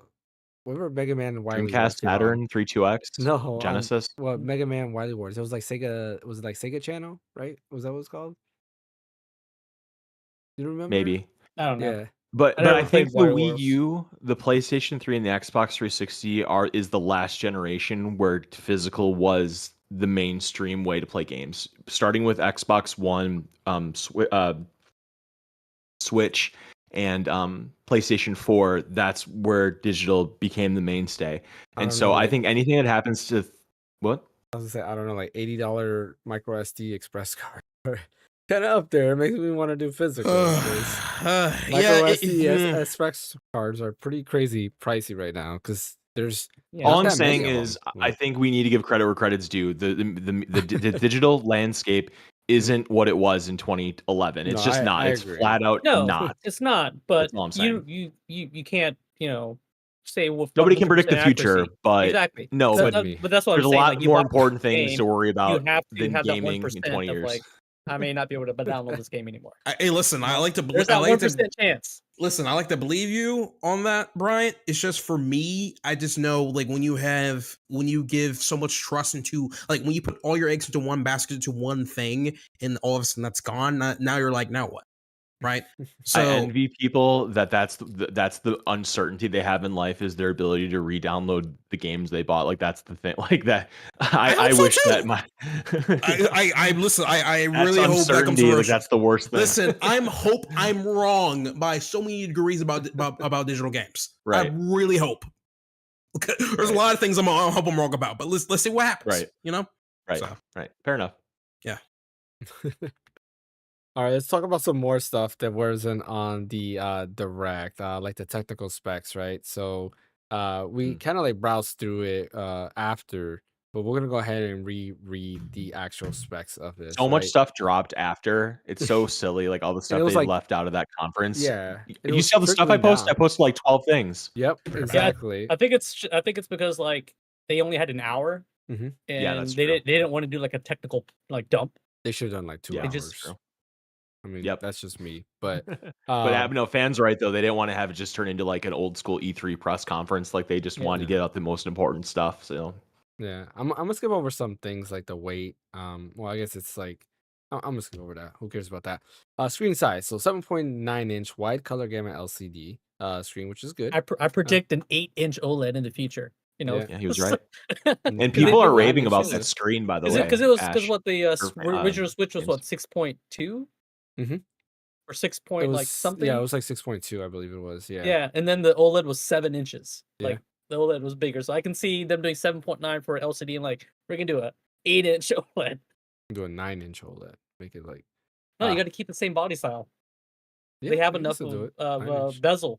Let me to, get a like, 32-inch do 8 inches. OLED Nintendo Switch where I have to like extend my hands like this to play. It's only People have been designed for raving about tabletop that mode. screen, by the way. Yeah, People I've have been seen that. saying that screen next to the OLED actually like it kind of looks better, which kind of blows my mind. Yeah. So I'm a little more bullish on that now. Well, I mentioned it like, if they do a screen like the ROG Ally X, which doesn't have an OLED but is pretty solid, Doesn't have then HDR it was either. good enough. Yeah. And yeah, ROG Ally X doesn't have HDR No. where this does. I can't even So- imagine a Mhm. 1080p 120 hertz OLED with HDR and VRR, like how much that's It's going to cost. incredible. Yeah. Like, Ooh, but just alright. the cost I alone, pay it. you know, I pay it. the cost Yeah. is just I think that's like Nintendo's like we can't justify that right now just Yeah, because the Steam Deck Take doesn't my have money. VRR, and like the Yeah. beauty about this. So let me continue with the specs. 1920 by 1080, HDR 10 support, and then VRR up to 120 hertz. Beauty of this, of course, is the VRR up to 120 hertz. Actually, I want to bring up That NVIDIA. alone, like that alone is big. already better than the Steam Deck OLED. Is it even better than ROG Ally X at that point? What the Screen ROG is- Ally does have VRR. Yeah, it does have VRR at 120. What's- yeah, It just doesn't have HDR. yeah. Doesn't have HDR. Yeah, so like it's already competing with the ROG Ally X, which like correct me if I'm Display, wrong. I'm yeah. pretty sure that I'm Like pretty sure $800 that bucks? $800. Like it's crazy. Yeah, Yep. it's just I'm like, is it wrong of me Nintendo's to ripping compare? people off, Yeah. Ash. Yeah, no, is it wrong of me to compare that to the Steam Deck OLED at this point? Because I feel like it's Yeah. not fair for the Steam Deck OLED, honestly, when it comes to hardware. So, So 450, I still don't get why people are crying about that. So it has a custom NVIDIA chip, NVIDIA. right? There was a little article that came out that explains kind of everything it has. So it is powered by DLSS. So they are using DLSS for AI upscaling, right? To be expected. Yeah, exactly. And it's able to hit 4K, 60 FPS. Of course, it supports dynamic range. I already mentioned AI upscaling. Has ray tracing built into it as well. So it has ray tracing cores. What else is on here? On the NVIDIA, it's 10 times more powerful than the OG Switch. So that's quite a lot. 10 Yeah, times a lot. it is a lot there. Let's see. Of course, supports G-Sync. So the VRR that it's supporting is G-Sync. Oh which is god, interesting. I love you, Yeah, TV. that's cool. I'm glad you're still there with me. Yeah. So in handheld mode, that's only in handheld mode. On TVs, it's gonna be FreeSync. Oh, FreeSync. I mean, Yeah. I got both FreeSync and G-Sync on this Yeah. one, but damn. Yeah, mine is okay. both too. Yeah. See. That's pretty much it from their like key points from their article. Storage 256 gig UFS. I don't think did we ever find out what UFS stands for? No, we never Ultra-fast bothered to storage, look that maybe. up. Yeah. Ultra fast storage. I mean, yeah. Yeah. could be I'm similar guessing. to- I mean, it makes sense. Yeah. It says universal flash storage. Okay. Oh, it's still flash door still. Okay, Yeah. got it. So it's just a faster version. Faster version, yeah. Wi-Fi 6, which is always nice. Bluetooth. It doesn't really say exactly what Bluetooth support. I would assume the latest. But who knows? I And thought it said 5.0. yeah, on here it doesn't say. It just says communication features. It just says Bluetooth. Okay. In TV mode, it says Nintendo Switch 2 can be connected using a wired LAN port on the dock, which we saw that there. Output via HDMI, HDMI connector in TV mode, maximum resolution 4K at 60 FPS in TV mode. Supports 120 when at 1920 by 1080 or 2560 by 1440 resolutions are selected. And then, of course, supports HDR10. There's maximum 1920 by 1080 resolution in tabletop mode and handheld mode, which of course we know that this display is 1080p, which makes sense. Supports linear PCM output 5.1 channel, output via HDMI connector in TV mode. Can have, and then of course surround sound effects. So they did mention spatial audio when you have headphones plugged in. Speakers are stereo. Built-in microphone that supports noise cancellation, echo cancellation, and auto gain control, provide a more comfortable voice chat experience. Of course, power button, volume buttons. 2 USB-C ports. We do know it says the port on the bottom is used to charge the console and connect to the Nintendo Switch 2 dock. The port on the top is used to connect accessories and or charge the console. 3.5 millimeter 4-contact stereo mini plug, which is just basically a normal like audio jack. There. It says, please note, Nintendo cannot guarantee functionality with all products. Game card slots, both Nintendo Switch 2 and Nintendo Switch cards can be inserted. Compatible with micro SD express cards, only up to 2 terabytes. It says I micro bought SD, a 1 terabyte one yesterday. an One of those express one. Lexar one. I think it's Lexar. Mhm. Yeah, I bought one of those 1 Okay. terabyte It's Lexar ones $200. on yeah, I know. Because I have a 2 terabyte one in Mhm. my Switch 1, and so I'll sell that once it comes out, and I'm sure I'll get at least $100 for it. I'm sure because it's Yeah. 2 terabytes, and those aren't cheap. But I did buy one of those, and I'm glad I did because if you go to Amazon now, those things Not are there. sold the hell out. Yeah, it's not on there anymore. Yeah. Oh, are you talking No. about the Lexar one? Yeah, the Yeah. express cards, they're not Damn, listed on They're gone. I They're should have gone. I should have bought one. I should have bought one. I don't Yeah, know. because they don't charge you until it ships anyways. So I just bought one. Mm. Yeah. Hold on one second. We got a spam thing. I'm sure they'll come back Twitch. eventually, probably when closer. Yeah, they to will, I'm sure. Yeah. But I guess in Japan right now, there's a run on them big time too. So hopefully they start building them up now that Switch 2 is announced as using that as storage. Yeah. Let's see. Micro SD memory cards are not compatible with micro SD Express. I'm sorry. Micro SD Express can only be used to copy screenshots and video games from Nintendo Switch. Mainly saying that normal micro SD cards will only be able to use to play normal Switch games or use screenshots. You cannot use the Express cards to download any Switch 2 type games. Similar to like PS5 and Xbox Series X, where if you put a normal hard drive, you can play like PS4 games or Xbox One games, but you can't put PS5 games Transfer or over to, you correct. can Or you bring can't play them Xbox. through there. You can't play them off them, but you can like put them on an external for storage reasons, then bring it back Correct. when you want to play it to the main storage. Yeah. Accelerometer, gyroscope, and mouse sensor located on in Joy-Con 2 controllers. Brightness sensor located in console. And battery 5220 milliamp hour, approximately Ugh. 2 to 6.5 hours. And this says these are rough estimates. The battery life will depend on the games you play. Charging time approximately 3 hours. Now I've seen some people hate on the battery life, and they're like, "Oh, the Switch had more battery life."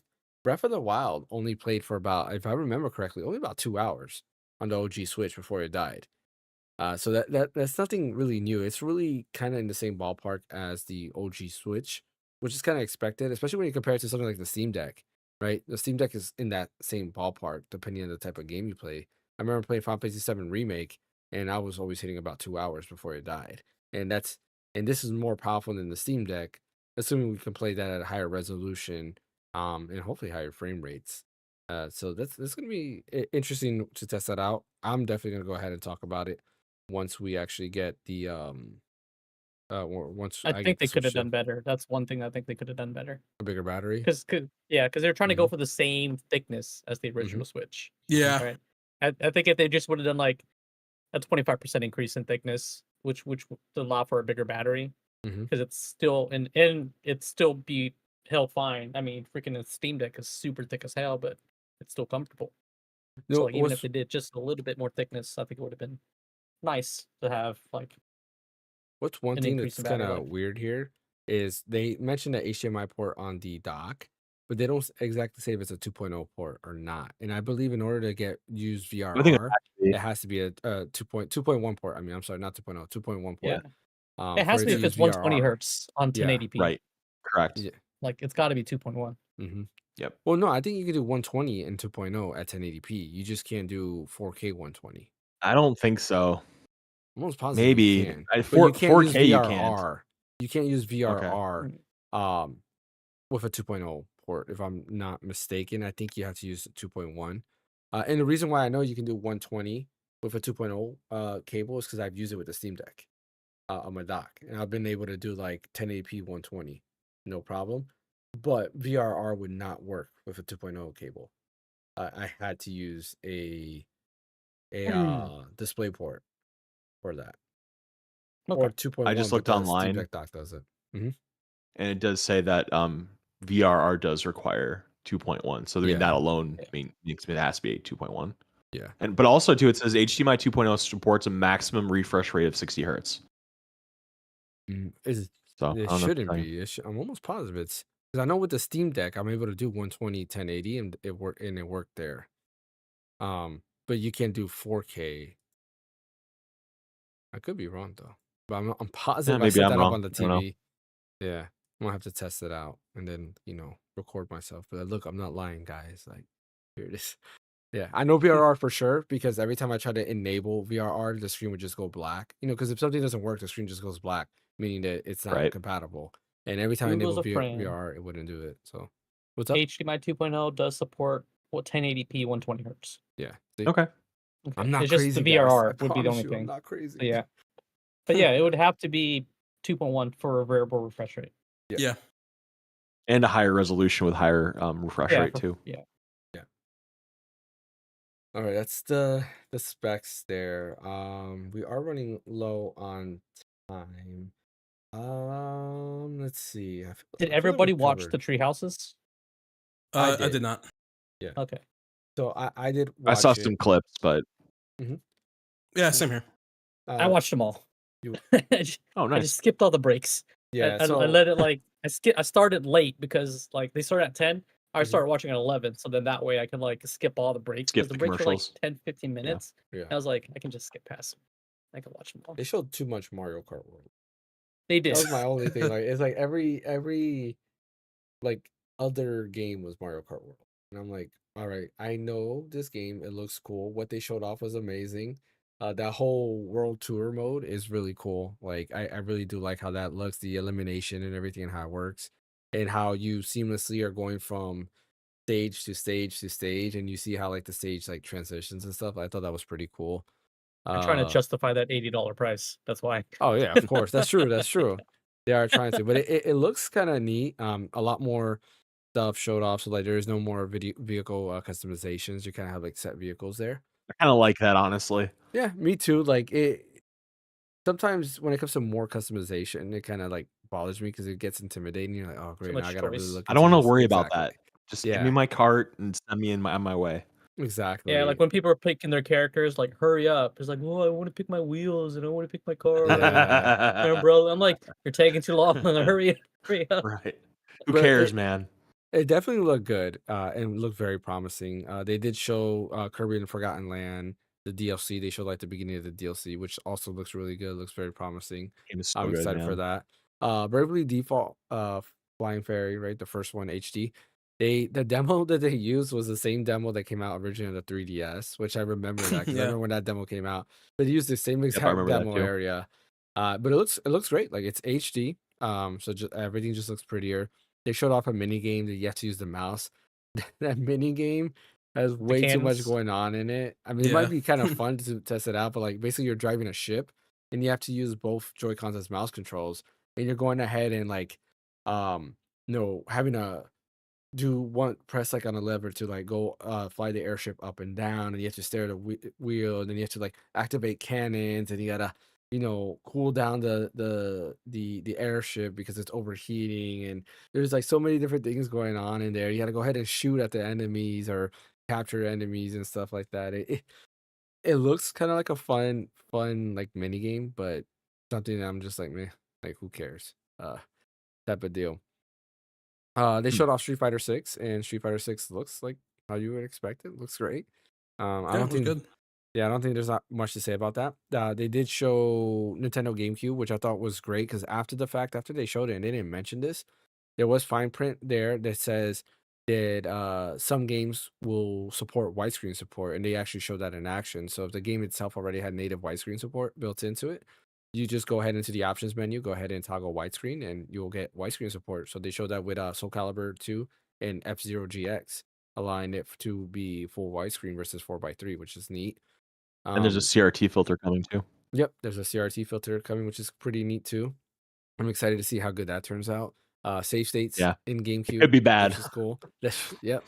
Hey man, with You the know, 120 hertz screen, they have filters that basically Mhm. will do like black screen insertion to make it like mimic Yeah. even closer to a CRT.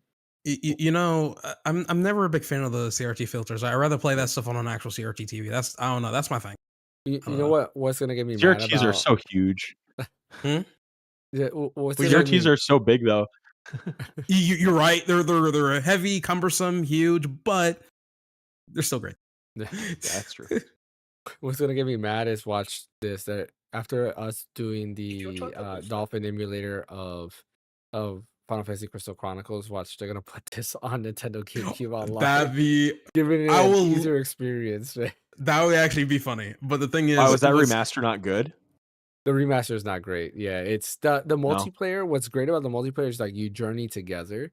That everybody plays the story together. In the remaster, after each dungeon, you separate, and then you have to move around on the dungeon, which means like the like little like side missions or side quests you get, and everybody gets a chance to answer them, and all that stuff that comes together. You don't get that sense of like a journey together. It was not great. I played it with my brother, and I'm like, this is kind of stupid. Like after every dungeon, we have to go back to our own worlds, go to the next dungeon, and we have to queue up, and then make sure we see each other. Yeah, it was a mess, which is why it failed. Like that was the main reason it failed. Other than that, like you guys enjoyed Crystal Chronicles, right? Like it was a very fun experience. I thought it was, I always Yeah, liked it. yeah. I thought it was great. I mean, the thing is, if they're going to try to implement, put that one into, the whatchamacallit, into Nintendo Switch the Online. Nintendo Switch Online, they'll need to find a way to on how to emulate the Game Boy portion for that, Yeah, if anything. They did. They actually on the treehouse they showed 4 swords. yeah. I didn't know that. Well, Okay. that was 4 Yeah. swords for GBA. Oh yeah, Yeah, never that was mind. I'm not sorry. that was not the that Yeah, one. I mean, yeah. if they could, they were doing that so they could show off the chat feature. Yeah. But I think they can do the Game Boy Yeah, portion because, like, looking how the chat feature works, right, where you can see all the yeah. individual screens. Technically speaking, you could do the Game Boy portion like that. Yeah, yeah.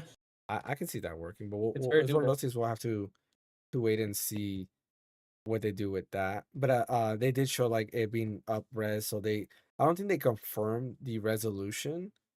They just said that it will be upscaled, so I'm assuming that few games will be upscaled to 4K 60 if it's stocked, and then of course 1080p, or 4K, and then whatever the I native think frame 1080 rate is probably is. the max. Is probably what You it'll think be. 1080?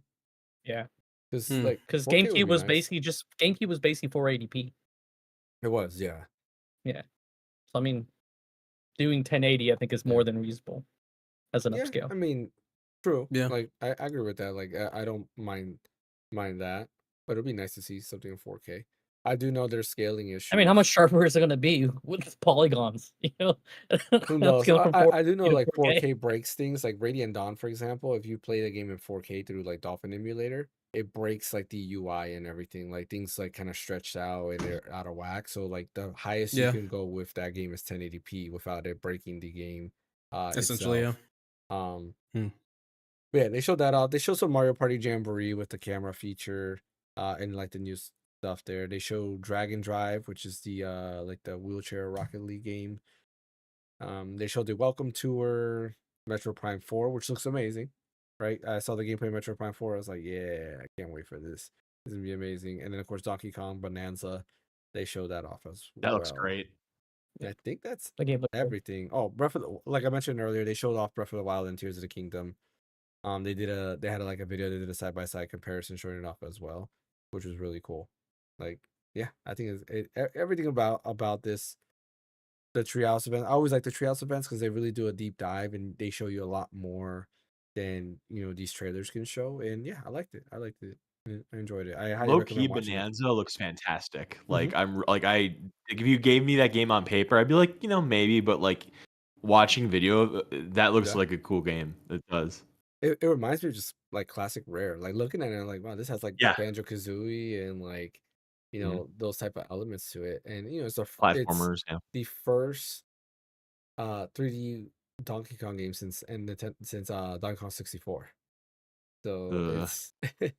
it's like it's nice to see that they're giving it another chance. And yeah, Yeah. I think it's gonna be great. Honestly, great game for sure. What else do we got to talk about? Oh, the tariff thing. Kind of already went Yeah, through it so much. we kind of went through it a over little that bit. already. Yeah. Okay. I will explain my side of things. So Mhm. I feel like once the pre-orders hit, there's not really gonna be any increased prices of the tariffs. I think what's actually gonna happen is that they're gonna keep the prices of the Switch 2s, but And just I eat think it. yes, And Nintendo's gonna eat it. yeah, and yes and no. I feel like that they're gonna send way less Switch 2s over to the US compared to other countries, I feel. So Reduce stock to alleviate the cost of tariffs.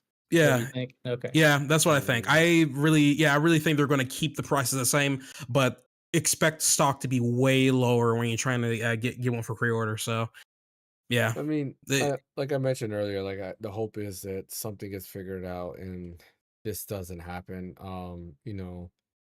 Again, not to get political on the podcast, but like in Trump's They could first waive term, they some had like things. waves for certain things. Like certain things were waived, like certain electronics were waived and stuff like that, which is why we didn't feel like the effects of tariffs to that extent on certain things.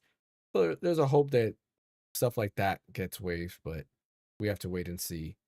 Hopefully for the better rather than worse. If it doesn't, if I were Nintendo, I would just try to just keep the price the same, but send less Switch 2s over to US, if anything, because there's already bad discourse around the pricing of the hardware itself to begin with. So, but I don't know. It would depend, like if tariff is applied per unit or per shipment. Yeah, most likely per shipment.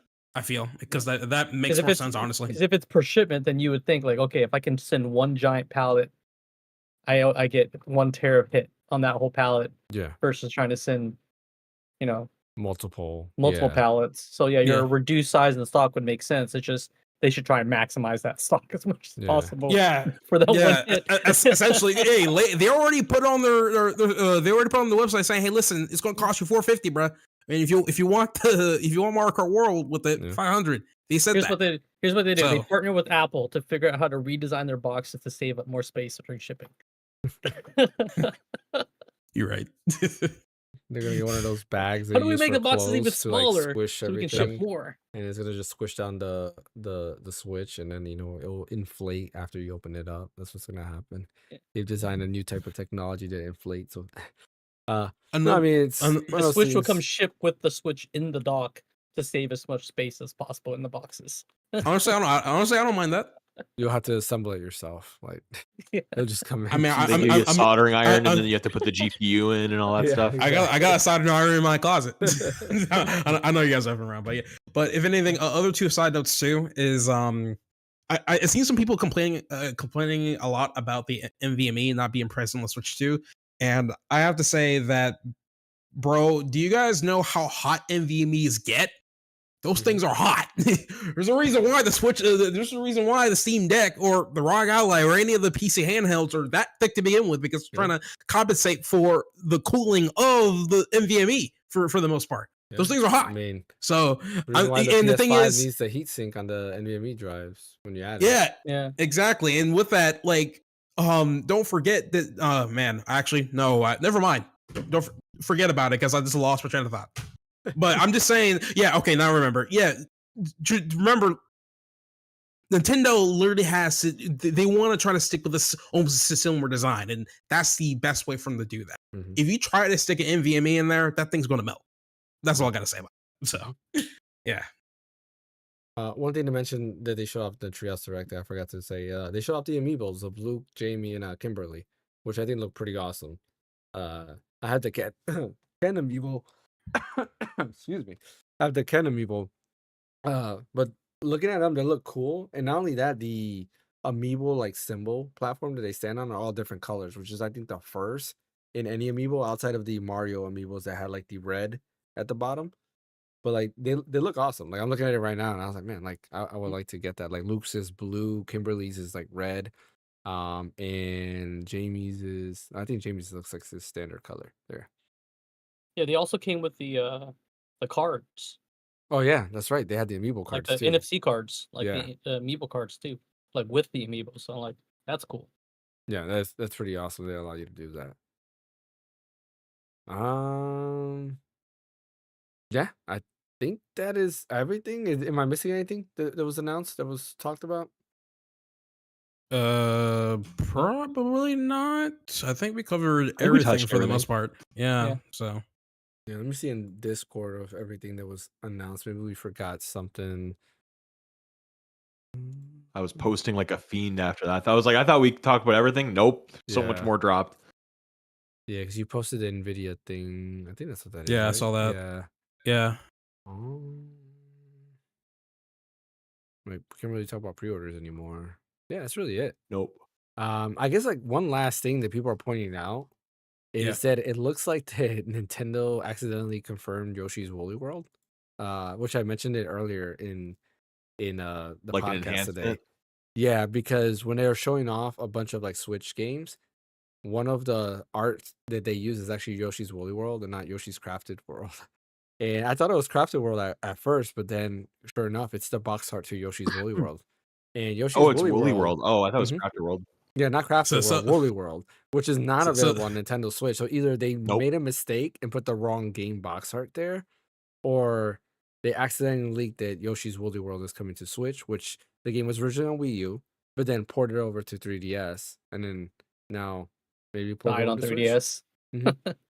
And I mean, honestly, Woolly World was a pretty decent game. The Good game. soundtrack is amazing. Mhm. Like, I love the soundtrack. I've used a lot of the songs from there on my on my videos, and then I actually play it on my Steam Deck from time to time because I like the game. It's a really good game.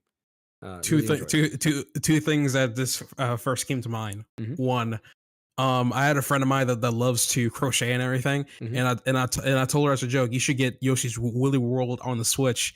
I didn't know Yoshi's Woolly World was only on the Wii U and 3DS, so Yeah. oopsie for me for that one.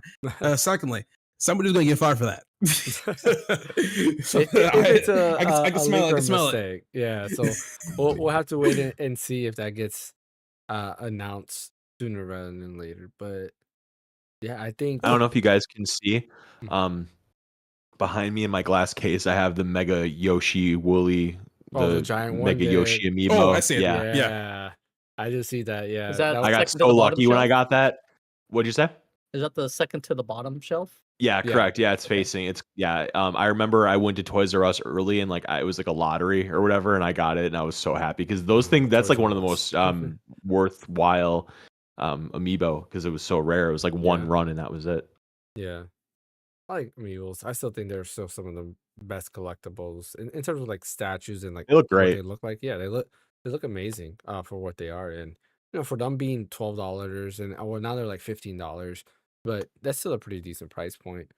The And Toys to Life thing is whatever. It's just the collectible aspects. exactly, yeah. And it was cool for like Tears of the Kingdom Breath of the Wild to get like the Fierce Deity Items. Yeah. items and stuff like that. Yeah, it was cool for that stuff. But outside of that, it's just like it's a good collectible, which I got to set up again Yep. because I need my wall to be set up. Or The wall is something. bare. It is bare. No RGB, no anything. Like I need something. I do got my Luffy hat. You can see that in the background, though. Like, Easter egg where'd you get the Luffy hat? Amazon. They had it on. Oh, there. of course. Yeah. So Good quality. yeah, it's actually pretty good. Okay. Yeah, I've worn it before, like a couple times, and I just hang it on my my neck here, kind of like Luffy does. So Makes yeah. sense. Luffy's the man. Love Luffy. Yeah, so I guess that's it. I mean, we'll have to wait and see. Hopefully we get an update on pre-orders soon and we'll be able to pre-order it. And the price stays at $450/500 for the Nintendo Switch 2. I think regardless, well, I won't say regardless because like if it's over, I don't know. I don't even want to throw out a price point to give like people to give them any type of reason to make it higher for no reason. But like, there is a certain dollar amount that I will not go over.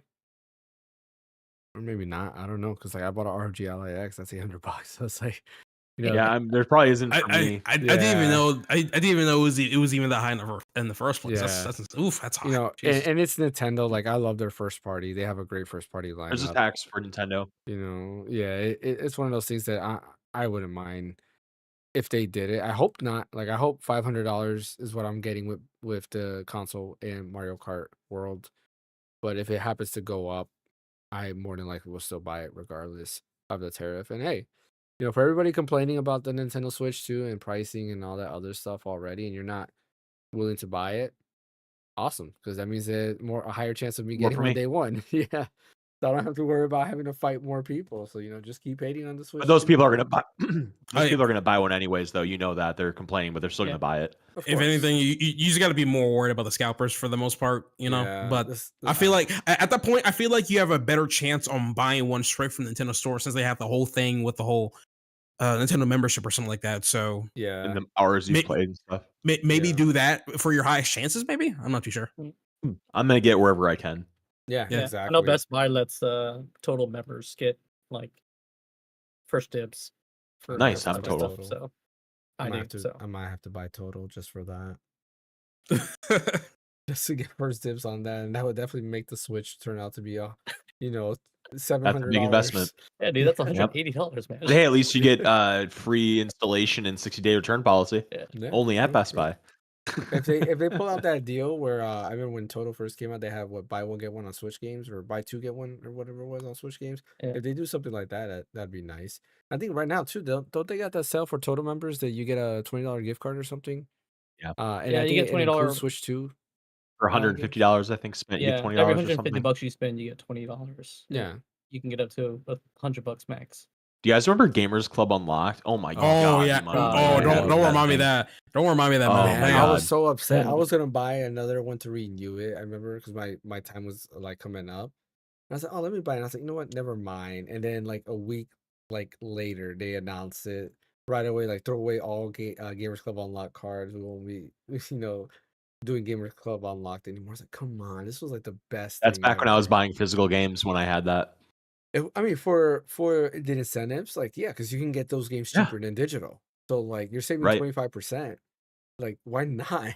That was an Yeah. amazing way to get games. Like I always 100% got worth it. physical. Yeah, it was well worth it, and to not have that anymore.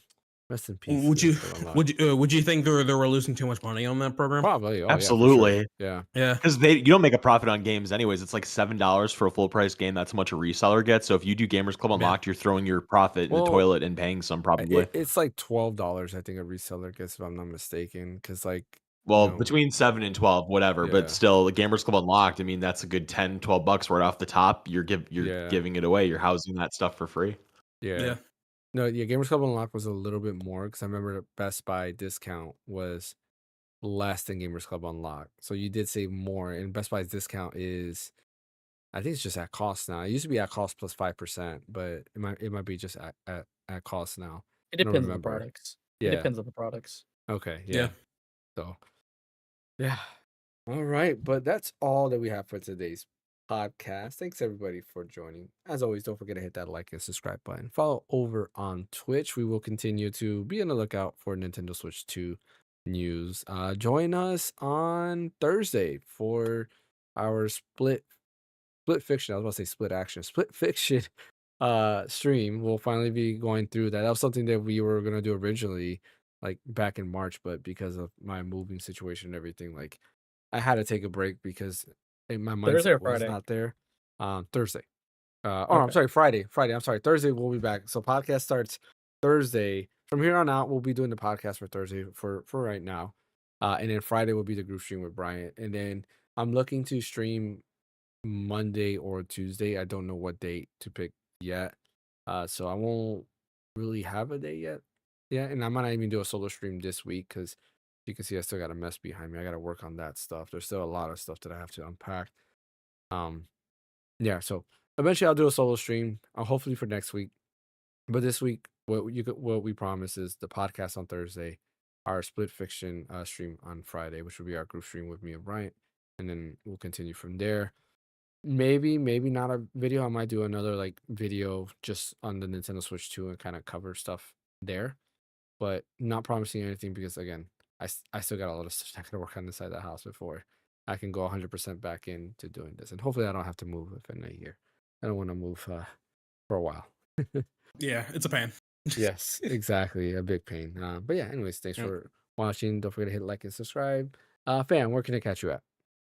You can catch me at Phaneckswhy and at all the socials. What about you, Bryant? At Red So Deep on Blue Sky. You know what's disappointing about your shirt is I don't see bass on there. I have another shirt with bass. Maybe I'll wear it next week. Okay, yes, because bass is the man. Yeah, but still, Mega Man I know how you feel Proto Man's about him. there. Yeah, I love Proto Man's, intro theme. The whistle. I always do that. I whistle it throughout the house. Yeah, hey, Proto Man's whistle theme is so cool that my kids know the whistle. Like, every time I whistle it, they know Oh, that it's the Proto Man theme. That's how cool you know Proto what? Man In is. 3, it always scared me when when that happened because like the stages that Proto Man isn't in 3. I think it's Shadow Man and Hard Man. I think those are the Mhm. two, and Gemini Man. Those are the stages that Yeah. Proto Man isn't in 3. And like, if you don't know how to slide, he beats the crap out of you. And when I was a Mhm. kid, I didn't really get the slide mechanic, and so when I'd hear that whistle, like I'd get some sweats and stuff. So now, no problem. Pro Man's pretty easy, but yeah, that whistle is very iconic. It's kind of like what was it? Was it SAX from Metroid Prime or Metroid Fusion?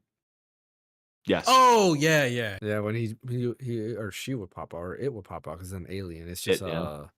what were they called? What did you just call X, right? The X Parasite. yeah, Yeah. X Parasite. Yeah, when it would just pop up out of there. I remember my brother was scared every time SAX would appear. He's like, "But here, take this. Like, try to get me out of this area." Yeah, they were. Dread was also good with doing that with the Emmys. Yes. I gotta play Dread and see what you mean, because I feel like with that particular game, You haven't I played don't know. Dread yet, Like, or I haven't played Dread, Dread's so but good. I haven't played Dread, Oh, but I've seen Dread's videos of very Dread. good. I hope it has a similar scare factor to Fusion, because with Fusion, does. Oh, you hear those Emmys? with You the run. yeah, with the Yep. Fusion, it had a limited sound design, and with Mhm. that, they took advantage of that to make it even more scarier, especially with headphones. With Fusion, so I hope they were able to improve from that with Dread or something like that. Ash, So I hope will. Dread gets an It's scary. update. I hope Dread gets an update on the Switch Yeah. 2 and they add the spatial Up the audio resolution. with the Emmys. Yeah, Oh no, just That the too. spatial Ooh. audio with That the too. Emmys. yeah, because the Emmys were. It is scary once you get into a room where there's Emmys, like, or you go through a door and you're like, "Oh shoot, this is an Emmy room." This thing's Like, gonna wreck me. yeah, you got to play Dread, man. That's your homework before the Yeah, Switch 2 comes out. You it's need to very play good. Dread, man. It is. I a want 10 to out of 10 play game. I want to play Dread on the Switch too. Actually, if anything, I mean, were there any benefit running that on the Switch 2 at this I mean- point? I mean, it's a side scroll shooter. I mean, I don't know. Well, mean, like unless fans they said, up the maybe the resolution audio or and- upload resolution. Yeah. But the game looks fine on Switch 1, right? Yeah. Yeah, it's fine. Yeah, Yeah, it's perfectly and fine. it runs 60 on TV. I think I think so. I don't I know mean, if I it's didn't have 60 the or hiccups 30. when I Yeah, streamed it. I don't remember if it's 60 or 30. I don't think it's 30. Maybe I never had a problem with how it ran though. I had no problems. Yeah. Okay. It might be 60 because let me see. Metroid Dread FPS. I think it's 60. Yeah, if it's like 1080-60, then yeah, I can just buy on the Switch and play off of that. Mm, Surprised that's not Googleable easily. I just assumed It the says game ran at 60. 60. Yeah, I that just assumed the sounds game ran at 60, because if they're going to try to like reach a similar frame rate like they did with Fusion, then it would make sense, I guess. Yeah, it looks like it does run at 60. Yes, that's Metroid Dread runs at 60. Yeah. Perfect. Yep, Okay. that sounds right. Cool. Where can they find you, Ash? Yeah. What happened? Where can they find you? Where can they find you? Oh, at Asher Storm on YouTube. They We can got find you sidetracked playing on Mega Metroid Man Dread. talk, That's which will what it always is. happen. Yeah. I, They can find you playing I, Metroid Dread soon. That's what you had to say. Yep.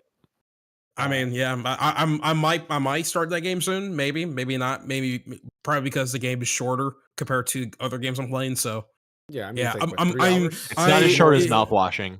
I know, yeah, you can beat that game in one sitting. It's so funny. But like, I'm just appreciating short games a lot because I I'm still like want to talk actually about beating mouthwashing, maybe games. next week. Would you say, Bryant? I said maybe I still would like to talk to you about mouthwashing. Maybe next week we can do a what you've been playing segment. We can talk about that We'll more. probably Yeah, have, yeah. yeah.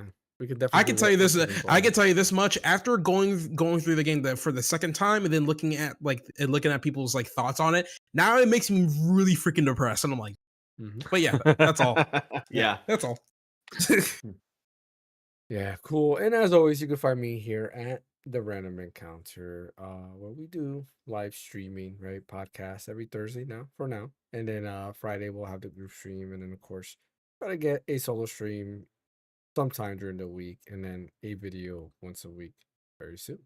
Thanks for watching. Thank you, fam. Thank you, Bryant. Thank you, Ash.